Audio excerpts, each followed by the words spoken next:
محمد. أفرج شكرا. حلو خالص.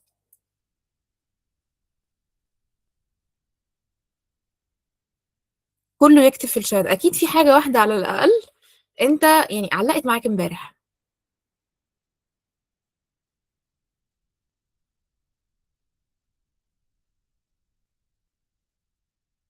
الأنواع التانية اللي تعتبر عمل حر، حلو، فهمتك يا فرح، تمام. جيب آخرك، أتكلم مع نفسي، شكرا يا محمد. من أهم الحاجات اللي اتقالت امبارح فعلا. presentation، تمام. ال- المايند سيت وتفكيري اتغير، حلو قوي. أفرك. أبني عقلية، أفرك. القيم بتتغير على السن والظروف، شكرا. ركز مع نفسك، أفرك، تمام.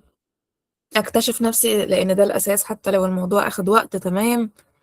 اللي ما حضرش امبارح يكمل معانا النهاردة، ويعني يشوف الريكورد بتاع امبارح. هو ممكن عادي ان انت تحضر النهارده وبعد النهارده تشوف ريكورد امبارح. السيشن بتاعت النهارده مش معتمدة على امبارح قوي، هم منفصلين، فممكن عادي نشوف اتنين قبل واحد او واحد قبل اتنين. مش هيحصل حاجة قوي يعني. effective presentation and the games we played، حلو قوي. حلو قوي.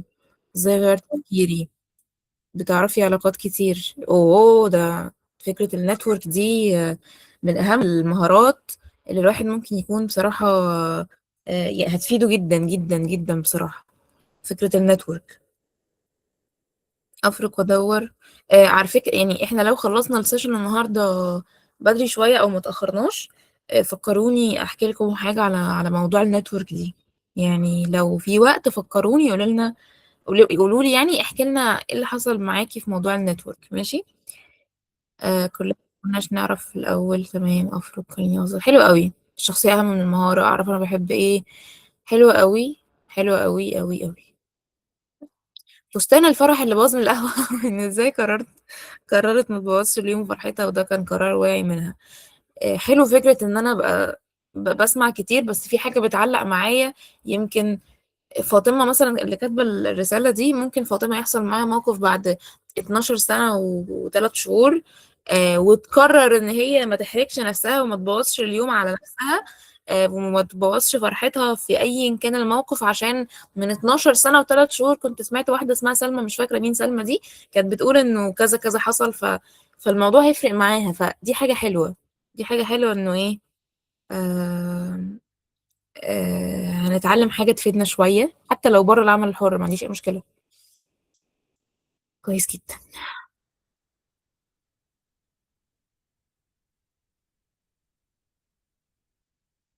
لما حضرتك قلتي لي إن لازم نجيب آخرنا في المذاكرة ومش شرط يكون آخري 10 ساعات، مبسوطة قوي يا نورميلا إنه الإجابة عجبتك، أو فرقت معاكي شوية كده. فرح عايزة أتواصل معاكي. بصوا يا شباب، أنا بعت لكم امبارح على لينك ديسكورد الفيسبوك ولينكد إن بتاعي. ف... وانتوا كمان دخلتوا على بسم الله، دخلتوا على جروب الواتساب اللي انا شيرته معاكم امبارح، فهتلاقوا انا الادمن، يعني كل الكونتاكتس معاكم اهي. اوكي زي الفل، حلو قوي قوي قوي قوي بصراحة، فرحتوني. انه الناس امبارح استفادت وفي كام كلمة كده علقت معاها. فدي حاجة حلوة جدا. يلا بينا. نشوف النهاردة بيقول ايه. تمام. هعمل شير سكرين. اقبلي اد الفيس عينيا والله، حاضر. انا امبارح بعد ما خلصت معاكم اتأكدت بس ان الفيدباك كده ان الحمد لله كله تمام، اطمنت يعني.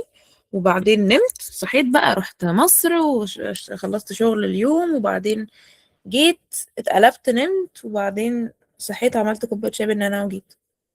ف... ما فتحتش حاجة سوري. يلا بينا. لا، ما حدش دخل الجروب وما تعملوش ادمت. مفيش حد دخل الجروب وما تعملوش ادمت، الا لو انت دخلت مثلا من دقيقتين. يلا نعمل شير سكرين. هايلي انا والله. يلا بينا. طيب. ال البرزنتيشن بتاعت النهارده هي بسيطة جدا. بتكلم على الباوربوينت، يعني احنا عدد السلايدز اللي احنا هنعرضهم النهارده هو قليل، لانه انا هعتمد اكتر على ان انا بدخل لكم على مواقع بنفر فيها شوية، او بندخل عليها نتفرج عليها شوية، تمام.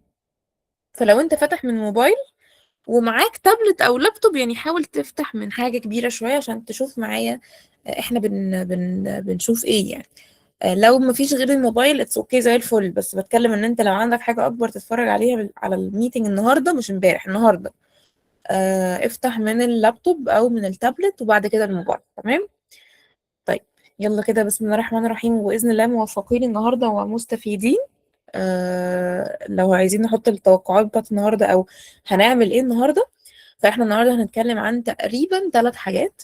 الحاجة الأولانية هي إنه أنا أوكي، خلينا نقول إنه عرفت أنا عايز أعمل إيه، الخطوة الأولانية إيه؟ فالخطوة الأولانية هي إن أنت يكون عندك حاجة اسمها بورتفوليو. دي أول حاجة هنتكلم عنها. تاني حاجة هنتكلم على منصات العمل الحر، لأنه في ناس كتير عندها فكرة عنها، بس هي مش عارفة بالظبط هي بتاعت ايه أو بتعمل ايه أو نظامها ايه أو صعبة سهلة، أقدر أشتغل عليها ما أقدرش، الكلام ده كله. فهنستعرض كده منصتين منهم. ادي كده منصات العمل الحر. وتالت حاجة هي البروبوزل. ممكن يكون في حد برضو منكم عارف ايه هو البروبوزل وحد تاني لأ. فالبروبوزل من اهم الحاجات يعني اللي انا لازم اكون عارفها كويس جدا وفاهمها كويس جدا عشان ابدأ ان انا اشتغل فريلانسنج. فال3 حاجات دول هم اللي احنا هنتكلم عليهم ان شاء الله النهارده.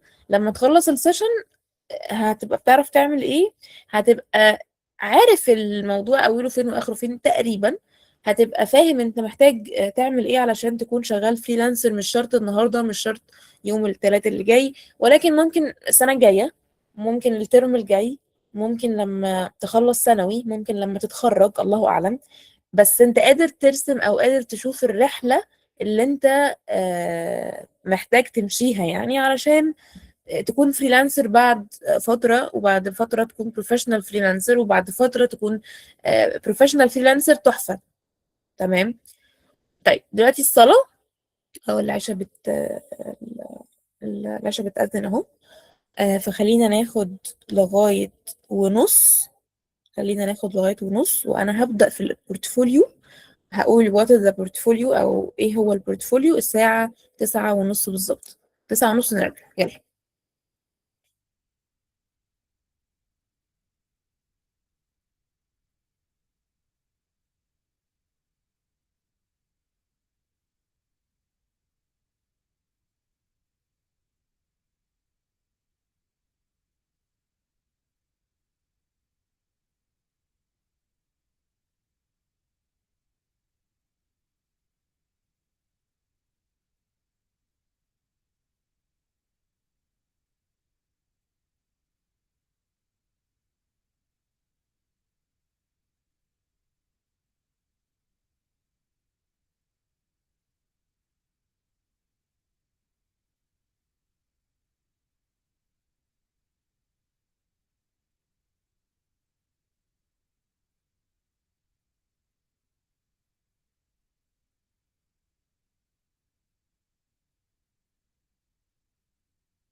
طيب يلا بينا.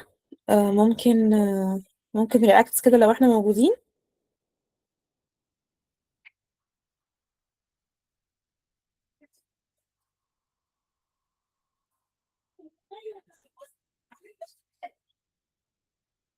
تمام جدا، يلا بينا.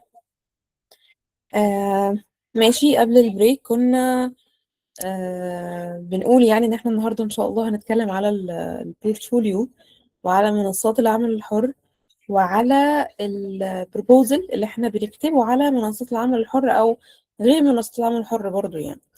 آه طيب، خلينا نقول ان احنا امبارح طلعنا خلاص انا عرفت الى حد ما المهارة اللي انا هكمل عليها او ان انا هتعلمها، او انه انا عرفت ازاي هوصل ان انا اعرف المهارة اللي انا هتعلمها واشتغل بيها، او عرفت ازاي همشي في الطريق اللي يخليني اعرف ايه كده يعني، فاهم؟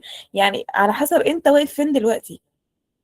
في ناس دلوقتي هي اوريدي عرفت المهارة، في ناس هي لسه محتاجة تعرف نفسها علشان قدام تعرف المهارة، في ناس هي لسه محتاجة تفهم ازاي تعرف نفسها علشان تعرف ازاي تعرف نفسها عشان تعرف المهارة.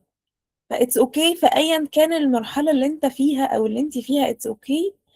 الفكرة بس انه اوكي انا عرفت ارسم الرحلة قدامي، ارسم رحلة اكتشافي لنفسي واكتشافي لمهاراتي واكتشافي للتكنيكال سكيل اللي انا هشتغل بيها قدام، انه ده بياخد وقت، وانه ده عايز طاقة، وانه ده مش مثلا هنقدر نقول ان هو مثلا سي بياخد 9 شهور. فلو انت في ال9 شهور دول قاعد في بيتكو ما بتعملش حاجة غير ان انت بتاخد المواد بتاعتك، بتذاكرها، بتمتحنها، بتجيب درجاتها، حتى لو الدرجات دي 100%، ده ما اسموش فرق وما اسموش ان انا بعرف نفسي. اعرف نفسي يعني انا لازم اجرب. هل ينفع دلوقتي اقول لك انت ايه المطبخ المفضل بالنسبة لك؟ الاكل الاسيوي، ولا الاكل السوري، ولا الاكل المصري، ولا الاكل المغربي، ولا الاكل الصيني، ولا ايه؟ هتقولي انا ما اعرفهمش. هقول لك اوكي يلا اعرفهم. لو قعدنا من هنا 10 سنين قدام انت مش هتعرف ايه الاكل المفضل بالنسبه لك غير لما تجرب، غير لما تدوق، غير لما تروح كده تسأل يا جماعه فين. انا عايز مطعم اسيوي كويس، عايز مطعم بيعمل اكل مغربي كويس، وتروح وتدوق. مره تلاقي الاكل حلو، ومره تلاقي الاكل وحش. الاكل الحلو هتبقى مبسوط، الاكل الوحش هتبقى دفعت فيه دم قلبك ومش عاجبك ومش عايز تكمل. بس هتبقى على الاقل عرفت انه لا، انا الاكل الصيني ما بياكلش معايا. ده برضو حاجه كويسه ان احنا نستبعد، بدل ما احنا تايهين في الحياه كلها كده وكل حاجه مفتوحه قدامنا. على الاقل نستبعد كام حاجه بحيث ان الخيارات اللي قدامي في الاخر تقل شويه. فبدل ما انا مشتت في 30 اتجاه ابقى مشتت في 13. حلو 13 مش مشكله. بعد كده ابقى مشتت في 7، بعد كده ابقى مشتت ما بين 4، لغايه ما الاقي الطريق بتاعي.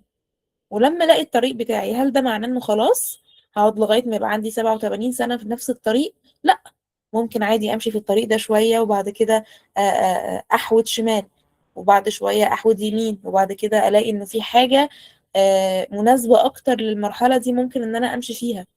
يا نهار ابيض! طب والسنين والتجارب والتعب والشقه اللي انا عملتهم، ما هو دي اكسبيرينس بتستخدمهم فيما بعد ذلك. مفيش حاجه بتروح كده اهو. فالدنيا اخد وعطا كده يا شباب يعني. اتعلم، اجرب، اسعى، اجتهد، احاول، اخد وقتي بالراحة، واحدة واحدة. هتيجي، بس واحدة واحدة. تمام. طيب، ان شاء الله ان شاء الله احنا النتيجة بتاعتنا ان احنا عرفنا ايه بسم الله الرحمن الرحيم، ايه المهارة التكنيكال اللي انا هعرف اتعلمها. تمام زي الفل. بعد ما عرفت المهارة دي وتعلمتها، انا عارف برضو ان انا محتاجة اتعلم كم سوفت سكيل كده، او ان انا اشتغل على شخصيتي واشتغل على المايند سيت بتاعتي. ادخلي واطلعي تاني. مين هو؟ الصوت بيقطع؟ لا ما اوكي. لا ان شاء الله صوتي يكون تمام تمام. آم...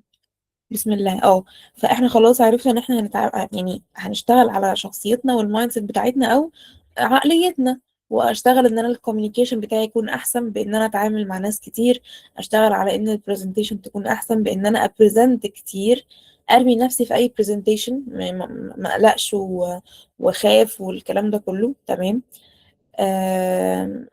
وبعدين والله هنقول دلوقتي ان انت آم، بقى معاك مهارة معينة، فلنفترض مثلا أنس بيقول إن هو معاه مهارة الجرافيك ديزاين، في حد تاني ممكن يكون بيعرف يصمم مثلا حاجة تانية أو يشتغل حاجة تانية، في حد ثالث ممكن يكون بسم الله الرحمن الرحيم في البرمجة أيا كان التخصص البرمجي، في حد شغال في الكتابة، في حاجات كتير، في حاجات كتير. تمام. طيب انا محتاج اعمل ايه علشان اقول للناس ان انا معايا المهارة دي؟ محتاج اوريهم الشغل بتاعي. طب بسيطة يا سلمى، هعمل سي في. هقول لك حلو السي في ده لو انت عايز تقدم على فول تايم جوب او بارت تايم جوب، او عموما تقدم على حاجة في شركة، لانه السي في بيروح ل اتش ار. تاني كده احنا كلنا تقريبا عارفين ايه هي السي في. فايل لذيذ كده، صفحة صفحتين، ماشي. أنا مين، أنا عندي كام سنة، أنا بتعلم إيه أو اتعلمت إيه، أنا اتخرجت من مدرسة إيه أو كلية إيه، درست إيه الكورسات اللي أنا خدتها، إيه المهارات اللي عندي سواء تكنيكال سكيلز أو سوفت سكيلز. إيه السوفت سكيلز بتحط في السي في؟ أيوه. ايه الدورات اللي خدتها، ايه البروجكتس اللي اشتغلت عليها، ايه الانشطه الطلابيه او غير، يعني عموما الانشطه اللي انا دخلت فيها. ايه ده، احنا بنحط الانشطه الطلابيه في السي في؟ اي نعم. ايه الشغل اللي انا اشتغلته؟ هل اشتغلت مثلا كفريلانسر؟ هل اشتغلت في شركه؟ هل خدت تدريب؟ هل نزلت انترنشيب؟ كل ما هو ليه علاقه بي عمليا كحياتي العمليه بيتحط في السي في. طيب السي في بتروح لمين؟ السي في بتروح ل HR. طيب ال HR ده بيقيمك على أساس إيه؟ والله على أساس الخبرة، وممكن السن، ممكن يكونوا مش عايزين حد صغير قوي، عايزين حد مثلا خريج مثلا بقاله 3 سنين على الأقل، ممكن يكونوا عايزين حد عنده خبرة مثلا سنة أو أكتر، ممكن يكونوا عايزين حد خريجين جامعة معينة، ممكن يكونوا عايزين حد ساكن في محيط القاهرة مش بعيد. أيا كان بقى، بس ال HR بيقيم من الناحية دي انه انت عندك خبرة ولا لا، اشتغلت قبل كده ولا لا، المهارات اللي عندك مناسبة للوظيفة ولا لا. ولكن دلوقتي انا لو فريلانسر، هل الحاجة اللي انا بقدمها عشان اخد شغل بتروح ل HR؟ لا. امال بتروح لمين؟ بتروح لدايركت كلاينت، بتروح للشخص اللي عايز الشغل. طب الشخص اللي عايز الشغل، هل هيفرق معاه حضرتك مثلا خريج كلية ايه؟ لا. طب هيفرق معاه انت ساكن في القاهرة ولا الجيزة ولا أسوان؟ لا. طب هيفرق معاه انت اشتغلت في شركتين ولا 4؟ لا. هو هيفرق معاه ايه؟ ممكن توريه الشغل نفسه، هيفرق معاه الشغل نفسه. في بعض العملاء بيفضلوا ان انت تكون مثلا دارس الموضوع، بس دول مش كتير. يعني لو انت عندك المهارة كويسة قوي وما شاء الله ماهر جامد وشاطر قوي، فممكن هو ما يدققش في الحتة دي. انما في بعض العملاء هم بيبقوا مهتمين بحاجة شبه كده، بيبقى شايفين انه لو انا دارس الحاجة اذا اكيد انا احسن من غيري. وفي ناس تانية لا. فايا كان الحاجة اللي حتما ولا بد العميل هيبقى عايز يشوفها عشان يتأكد من شطارتك ويتأكد ان انت الخيار الصح، هو شغلك نفسه. طب هو انا شغلي نفسه بيبقى موجود في السي في؟ لا، السي في بيبقى كله كلام. مثلا انا اشتغلت على مشروع، فلنفترض عملت ابلكيشن، خلاص، فبيبقى مكتوب اسم الابلكيشن، ايه التولز اللي انا استخدمتها، ايه الوصف بتاع الابلكيشن، ايه الفيتشرز او المزايا اللي موجوده في الابلكيشن. انما مش بتوريه الابلكيشن نفسه، هو مش شايفه. تمام. فممكن عادي 3 4 7 10 مننا يجوا يقولوا دلوقتي احنا عملنا ابلكيشن لمثلا مطعم. سلمى عملت ابلكيشن مطعم، وبسملة عملت ابلكيشن مطعم، وفارس عمل ابلكيشن مطعم، ونوران عملت ابلكيشن مطعم. تمام. وممكن كلنا نستخدم نفس التولز، وممكن كلنا نحط نفس المزايا او الفيتشرز. بس هل كلنا هيبقى الشكل في الآخر واحد؟ طبعا لأ. هل النظافة بتاعت الكود، والناس اللي في الكمبيوتر ساينس هتفهمني كلمة نظافة دي، هتبقى واحدة؟ طبعا لأ. هل التنسيق كده والشياكة بتاعت الابليكيشن هتبقى واحدة؟ طبعا لأ. طب ايه اللي يفرق بقى؟ وريني الابليكيشن نفسه، فرجني. طيب، اذا انا دلوقتي محتاجه حاجه غير السي في اعرض فيها المشاريع بتاعتي، واعرض فيها الشغل بتاعي، من غير ما اقول بقى انا خبره كام سنه، انا عملت ايه، انا مش عارف ايه. لا، انا عايز اتفرج على الشغل. وهذا ببساطه شديده ما يسمى بالبورتفوليو. فالبورتفوليو لو انت مبرمج، فلنفترض مبرمج مثلا ويب سايتس، فهتبقى حاطط لينكات توريني الويب سايت نفسه، مش كلام عنه. لو انت بتعمل ابلكيشنز هتحط الابلكيشنز نفسها. لو انت يو اي يو اكس ديزاينر، او الشخص اللي بيصمم اليو اي او الواجهه بتاعه الابلكيشن مثلا، هتحط لي سكرين شوتس او هتحط لي لينك يوريني اليو اي بتاع الابلكيشن او الويب سايت. لو انت اي اي ديفلوبر، هتحط المودلز اللي انت عملتها. لو انت كونتنت كرييتور، هتحط المقالات اللي انت اشتغلت عليها نفسها، المقالات نفسها. وبالتالي انا كعميل اقدر اقيم اللي انا شايفه بناء على معاييري انا. فهشوف والله انت فعلا، الله ايه ده، شغلك ما شاء الله حلو قوي، عجبني، انا عايز زي ده، هتفق معاك. طب لا، شغلك بعيد عن اللي انا عايزه، خلاص هشوف حد غيرك. ايه ده، شغلك قليل، شغلك مش احسن حاجة، آه برضو مش، خلاص مش هتفق معاك، هشوف غيرك. والموضوع عرض وطلب عادي يعني، ما يعني عادي، مش لازم يعني ما دام في عميل ما اختارنيش اذا انا وحش. لا، ممكن يكون عايز حاجة تانية خالص، ممكن يكون عايز حاجة بعيدة عن اللي انا بعمله، عادي. ممكن يكون الشغل بتاعي عاجبه، بس الوقت اللي انا طالبه مش مناسبه، هو مستعجل. ممكن اكون غالي عليه، عادي يعني. الموضوع عرض وطلب عادي جدا جدا، تمام. فببساطة هو ده البورتفوليو. تمام. طيب، في بقى سلايد بتقول لك ايه، ثواني كده. اذا ايه هو البورتفوليو بتاع الفريلانسر؟ حاجة شبه كده، بتبقى كلها صور، لينكات، أشكال، مقالات، على حسب أنت شغال إيه. إنما السي في زي ما أنت شايف كده بيبقى متقسم، الاسم والديسكريبشن والمهارات والاكسبيرينس، وكل وظيفة تحتها الوصف بتاعها بالسنين، من سنة كام لسنة كام، كلام كتير كده. الاتش ار هيبقى مهتم بده اللي على الشمال، انما الكلاينت هيبقى مهتم باللي على اليمين. طيب، اعمل بورتفوليو ازاي؟ دي قصة احنا ممكن ندخل سيشن 6 ساعات بشرح لك ازاي تعمل بورتفوليو.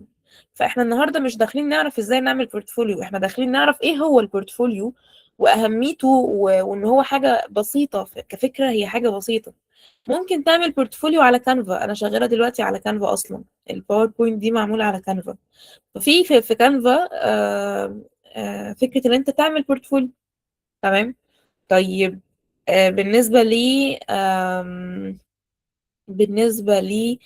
في بورتفوليوز بتتعمل بالاي اي برضو، وفي بورتفوليو بيتعمل كويب سايت.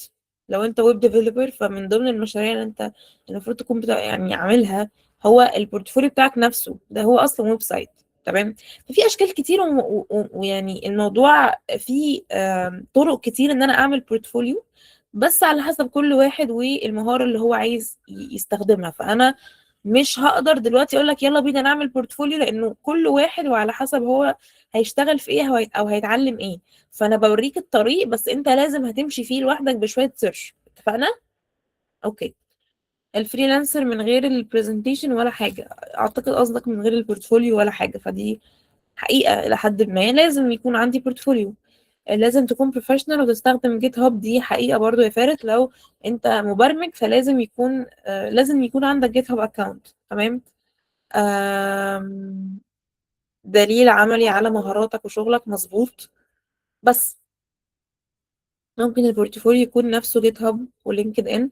جيت هاب ممكن يكون هو البورتفوليو، ولكن لينكد ان مش بورتفوليو، لانه لينكد ان ده سوشيال ميديا بلاتفورم. انا هتكلم عن لينكد ان كده كده كمان شويه، بس لينكد ان مش بورتفوليو. لينكد ان هو سوشيال ميديا بلاتفورم. احنا بندخل على لينكد ان، نعمل نتورك، نكتب بوستس، نشير حاجات، نسمع ناس، نعلق على الناس، الكلام ده كله دي سوشيال ميديا، مش بورتفوليو. البورتفوليو حاجة تانية خالص. تمام. طيب،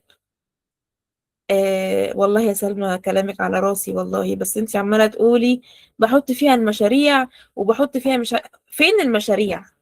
انا مش معايا مشاريع دلوقتي يا ستي. انا ماشي عارف الى حد ما، انا معايا مهارة معينة وعارف هشتغل ايه او عارف هتعلم ايه، بس اعمل مشاريع ازاي؟ انا لسه صغير او لسه بادئ، فالموضوع صعب شوية.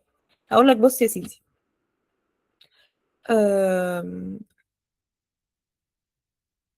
فلنفترض ان احنا جبنا دلوقتي قدامنا اشطر حد في الدنيا في الجرافيك ديزاين، اشطر حد يعني شاطر جدا جدا جدا في الجرافيك ديزاين، وقلنا له ورينا المشاريع بتاعتك.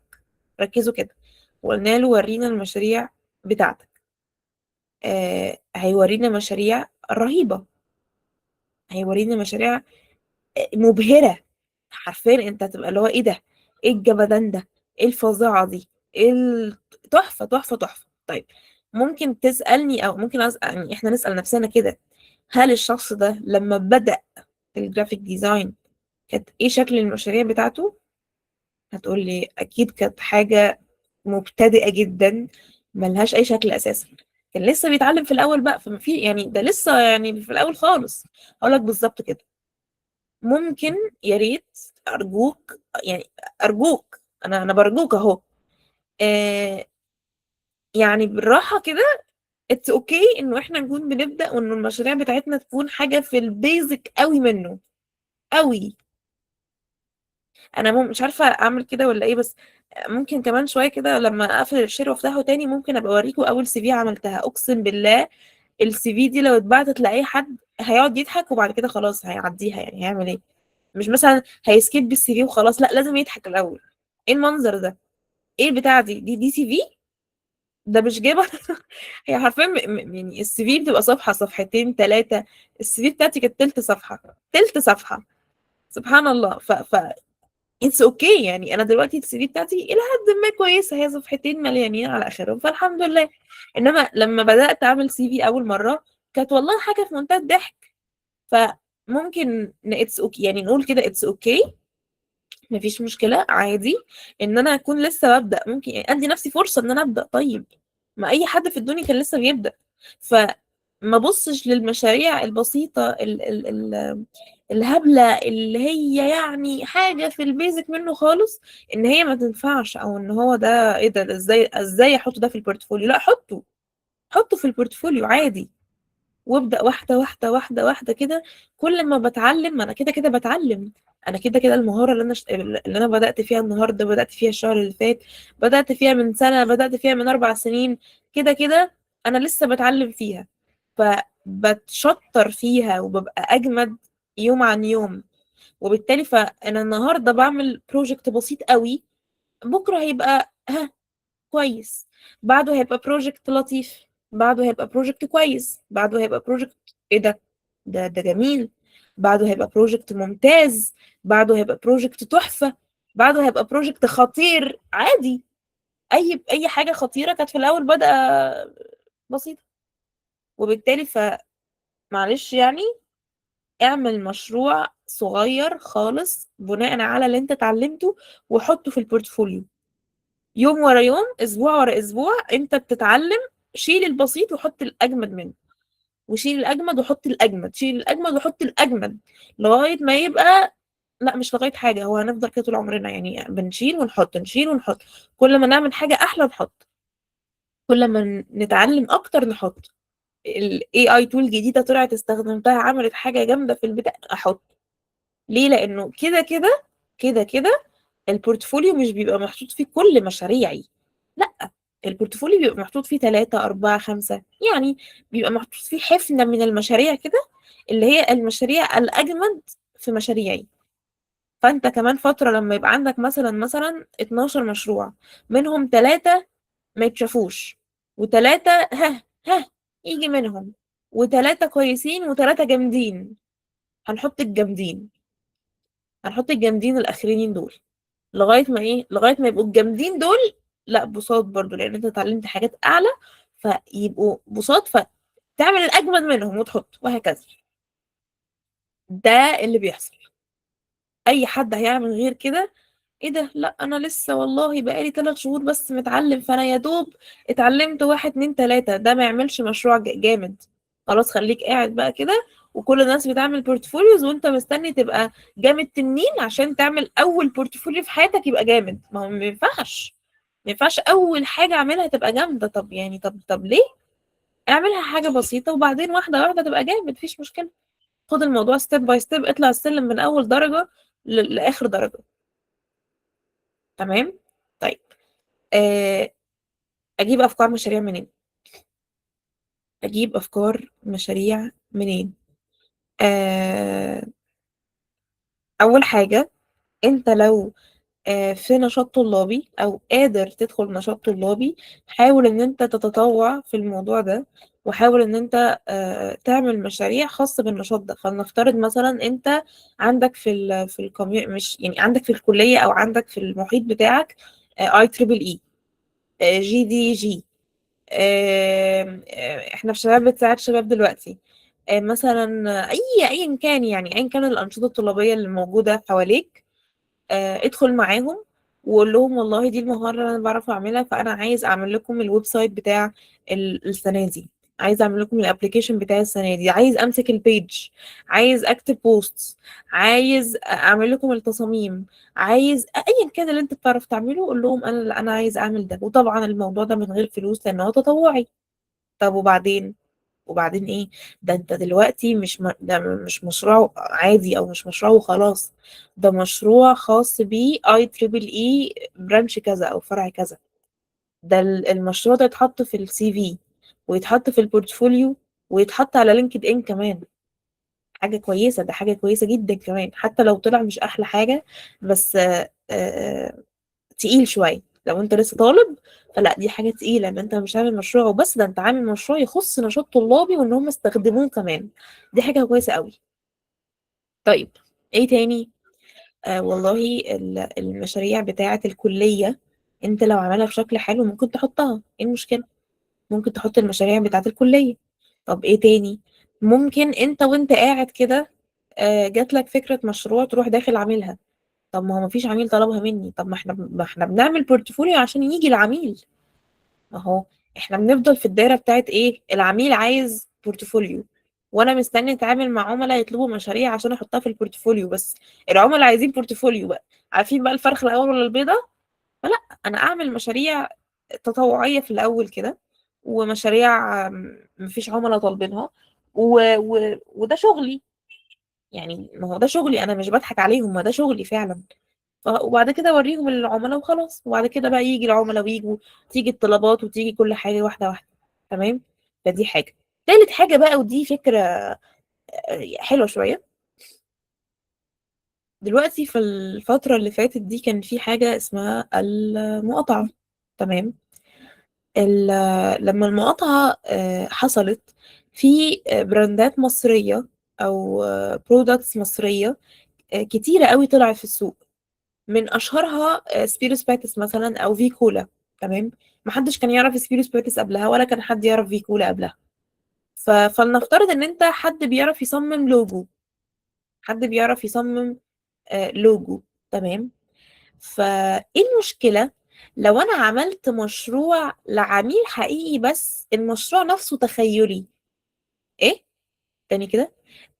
العميل حقيقي، في عميل فعلا بالاسم ده، او في عميل فعلا انا عامل له اللوجو ده، بس المشروع نفسه انا اوفيشال، المشروع نفسه تخيلي.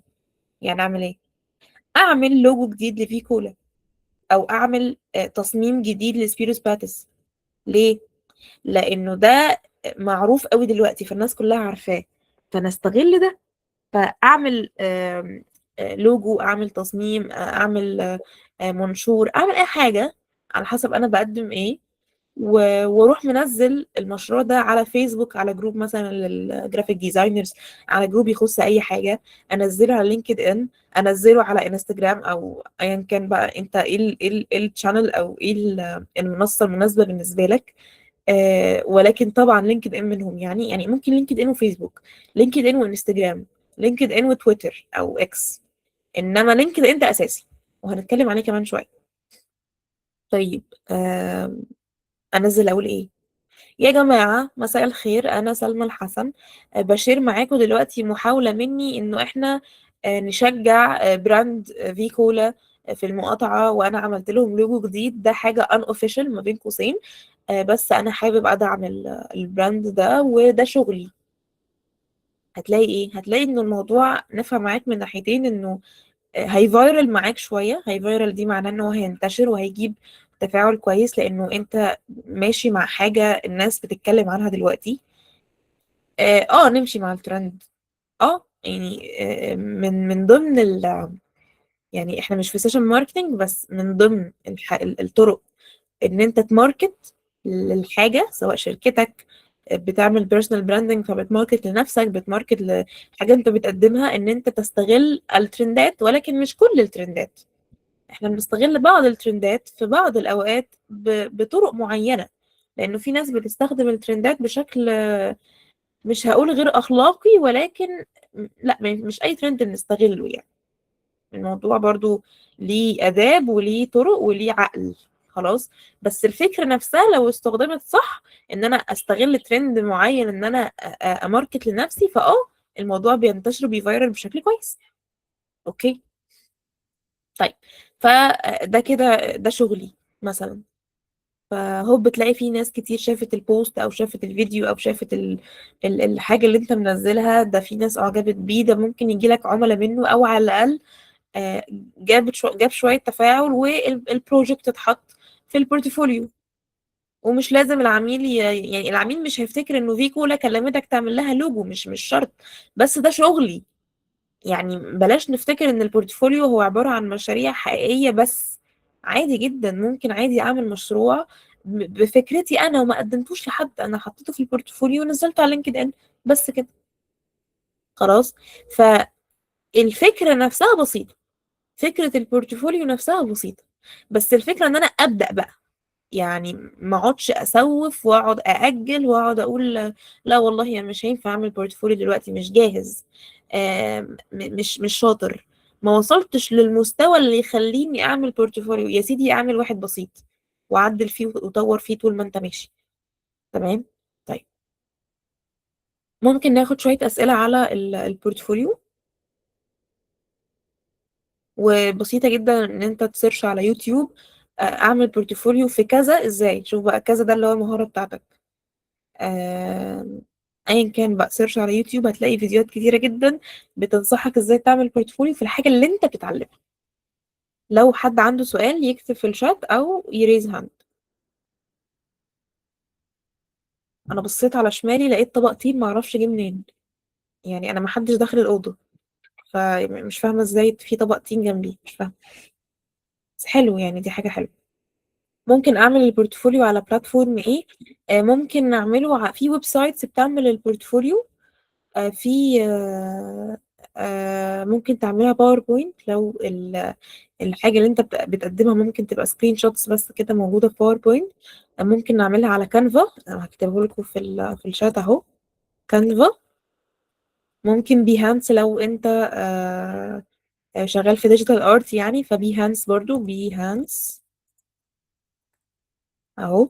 نعمل البورتفوليو واحنا بنتعلم مهارة عادي، بالتوازي كده، اصل احنا لسه هنتعلمها ونوصل بعد 6 شهور ولا حاجة فنبدأ نعمل بورتفوليو، لا.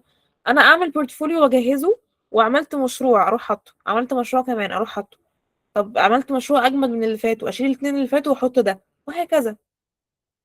ممكن على فيس كود. لو هتعمل ويب سايت، لو المشروع لو البورتفوليو هيبقى ويب سايت، ممكن نعمله على فيس كود. آه شكرا يا سمير، والله اللهم امين ويا رب جميعا، والله رسالتك اسعدتني يعني. اعملهم من سن معين، من جامعة مثلا ولا او اصغر هيبقى احسن؟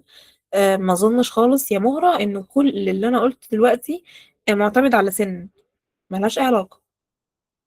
هو معتمد على ان انت بتتعلمي مهارة معينة او وصلتي لمستوى معين، فانت قادرة تعملي مشروع.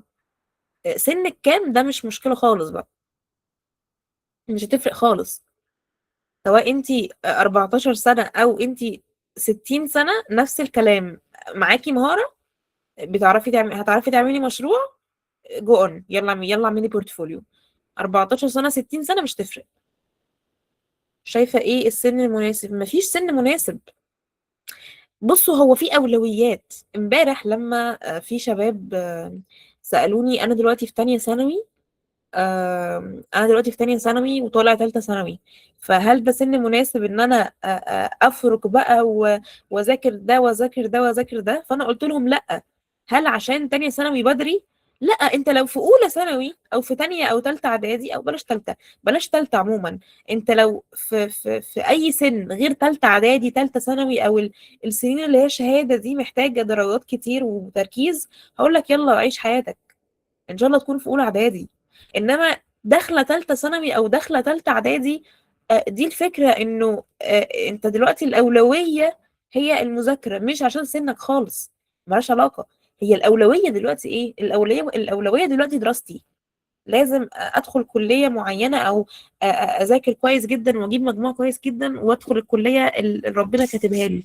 بعد كده افرق براحتك، وانت في الجامعه افرق براحتك. يعني في ناس هتبقى براحتها اكتر من ناس تانية، لانه الناس اللي بتبقى داخله مثلا، آم، اطلع من السيشن بقى ولا ايه؟ ليه؟ ايه اللي حصل؟ لا يا وجع تالتة ثانوي، لا يا ستي، ما تطلعيش من السيشن، منورانا يا جنى والله. آم، كنت بقول ايه؟ الناس اللي مثلا في الميديكال فيلد، دخلت طب، او يعني الحاجات اللي شبه كده، بيكون عندهم المذاكرة والدرجات مهمين قوي قوي، لأن دي بتحدد الأقسام بتاعتهم، وبتفرق قوي قوي في مستقبلهم. فدول مش هيبقى براحتهم قوي زي الناس مثلا اللي في هندسة أو حاسبات أو فنون تطبيقية أو الكلام ده. دول بيكونوا عندهم فرصة أكبر للفرق، لأنه شغلهم مش بالدرجات، شغلهم بالخبرة، شغلهم بالمهارات، مش بالدرجات، مش بالمذاكرة الأكاديمية قوي. على حسب. وعلى فكرة، يعني ده ليه ميزة وعيب وده ليه ميزة وعيب. فكرة ان انا مش قادر افرك قوي دي عيب، لو انت في ميديكال، لو انت في طب بالذات. بس فكرة انه الدنيا مرسومة قدامك وواضحة، ذاكرت هجيب درجات عالية، هدخل القسم بتاعي هبقى دكتور شاطر. طبعا مع براكتسنج كويس، يعني انا ماليش دعوة بالميديكال فيلد يعني، ولكن بتكلم في كده ان الدنيا واضحة ومرسومة. انما على الناحية التانية في المجال الهندسي شوية لا. انا لو جبت ان شاء الله اجيب GPA 4، ان شاء الله اجيب 100%، مفيش خبرة عملية، انا ولا حاجة تقريبا يعني في السوق. فدي الفكرة، يعني كل حاجة وليها ميزتها وليها عيبها. تمام. طيب، فالموضوع ملوش علاقة بالسن، الموضوع ليه علاقة بالأولويات. آه هو الطبيعي ان في مثلا حد بيبص على بورتفوليو بتاع حد في ثانوي، او عموما سن صغير، هي مش بالسن بس، في ناس بتبص لها من منظور الخبرة والسن برضو. آم، بصوا، السن الصغير او السن الكبير الاتنين نفس المشكلة. السن الصغير اللي هو صغير قوي شوية، يعني احنا بنتكلم في اصغر من 18 سنة مثلا، والسن الكبير اللي هو مثلا مش عارفة والله سن كام سنة، بس تعالوا نضرب رقم مش مبني على اي معلومة، بس تعالوا نضرب رقم 40 سنة مثلا. الاتنين دول ممكن الناس ما تفضلهمش قوي، لان الصغير قوي ده انا مش ضامن ان هو يكون عارف يشيل مسؤولية كويس، والكبير قوي انا مش ضامن ان هو عنده الوقت والرفاهية ان هو يشتغل في الحاجة دي، لو هو يعني مش خبرة كبيرة، او ده شغل جنب شغله الاساسي. وبالتالي فالحاجة اللي هتميزني هنا، او الحاجة اللي هتخلي الناس ما تبصش لسني اصلا، شطارتي. فانا لو سني صغير محتاج شطارتي تغطي على موضوع سني ده خالص، لو سني كبير محتاج شطارتي وخبرتي تغطي على موضوع سني ده خالص. فاهمين قصدي؟ فهي دي الفكرة، هي دي الفكرة. لو شطارتي مغطية، مش هيفكروا نفس الفكرة بالظبط، انه ايه مثلا، في حد ممكن يكون عايز يعين حد خريج حاسبات او هندسة. طب انا مثلا خريج ألسن بس بتعلم برمجة، لا انا عايز خريج حاسبات. طب لو بتاع ألسن ده شاطر شطارة مش طبيعية، شاطر قوي، ممكن عادي نتغاضى عن الموضوع التخرج. شطارته هتغطي على ان هو مش خريج كلية حاسبات، فهياخدوه وما ياخدوش حد في حاسبات عادي.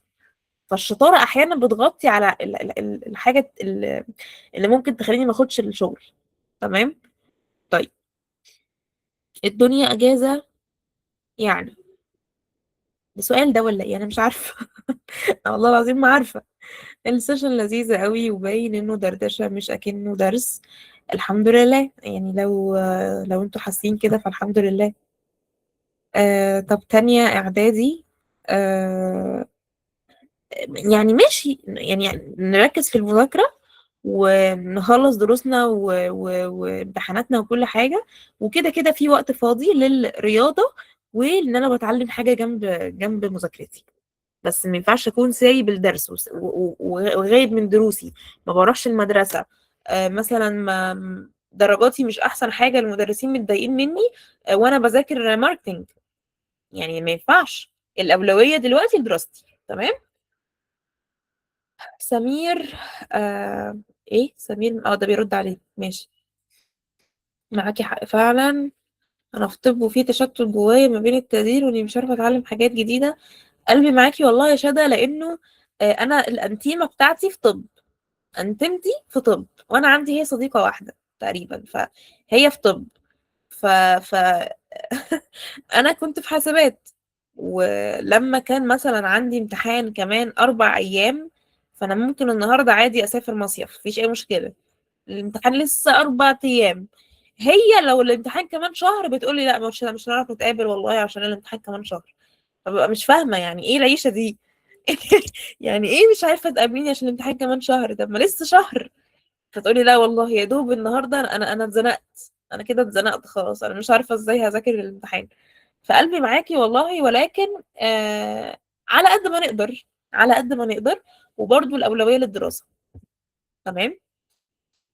اعتقد هو هيهمه الشغل اكتر لو شاف شغل حد في ثانوي احلى، بالظبط زي ما انت قلت.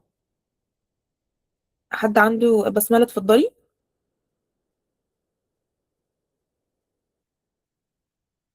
كان عندك سؤالي بسمله ولا بالغلط ولا ايه؟ شكله بالغلط. تمام. آم، حاليا تالتة ثانوي، بس عادي بحاول اني اخش في حاجه، حتى رياضة وانجليش دول الأولوية. لو انت خرجت من اعدادي او ثانوي بتلعب رياضة كويس، فصحتك كويسة ونفسيتك كويسة، والانجليش بتاعك حلو، انت هتبقى خطير، انت هتبقى تحفة. يعني موضوع الانجليش ده اهم من اهم حاجة اساسا. بس لو الكلاينت عارف ان انا تانية اعدادي ممكن يقول انه صغير. انت لو بهرته بشغلك قبل ما يعرف سنك عادي، ممكن يكمل عادي، بس بهره بالشغل الاول. مم،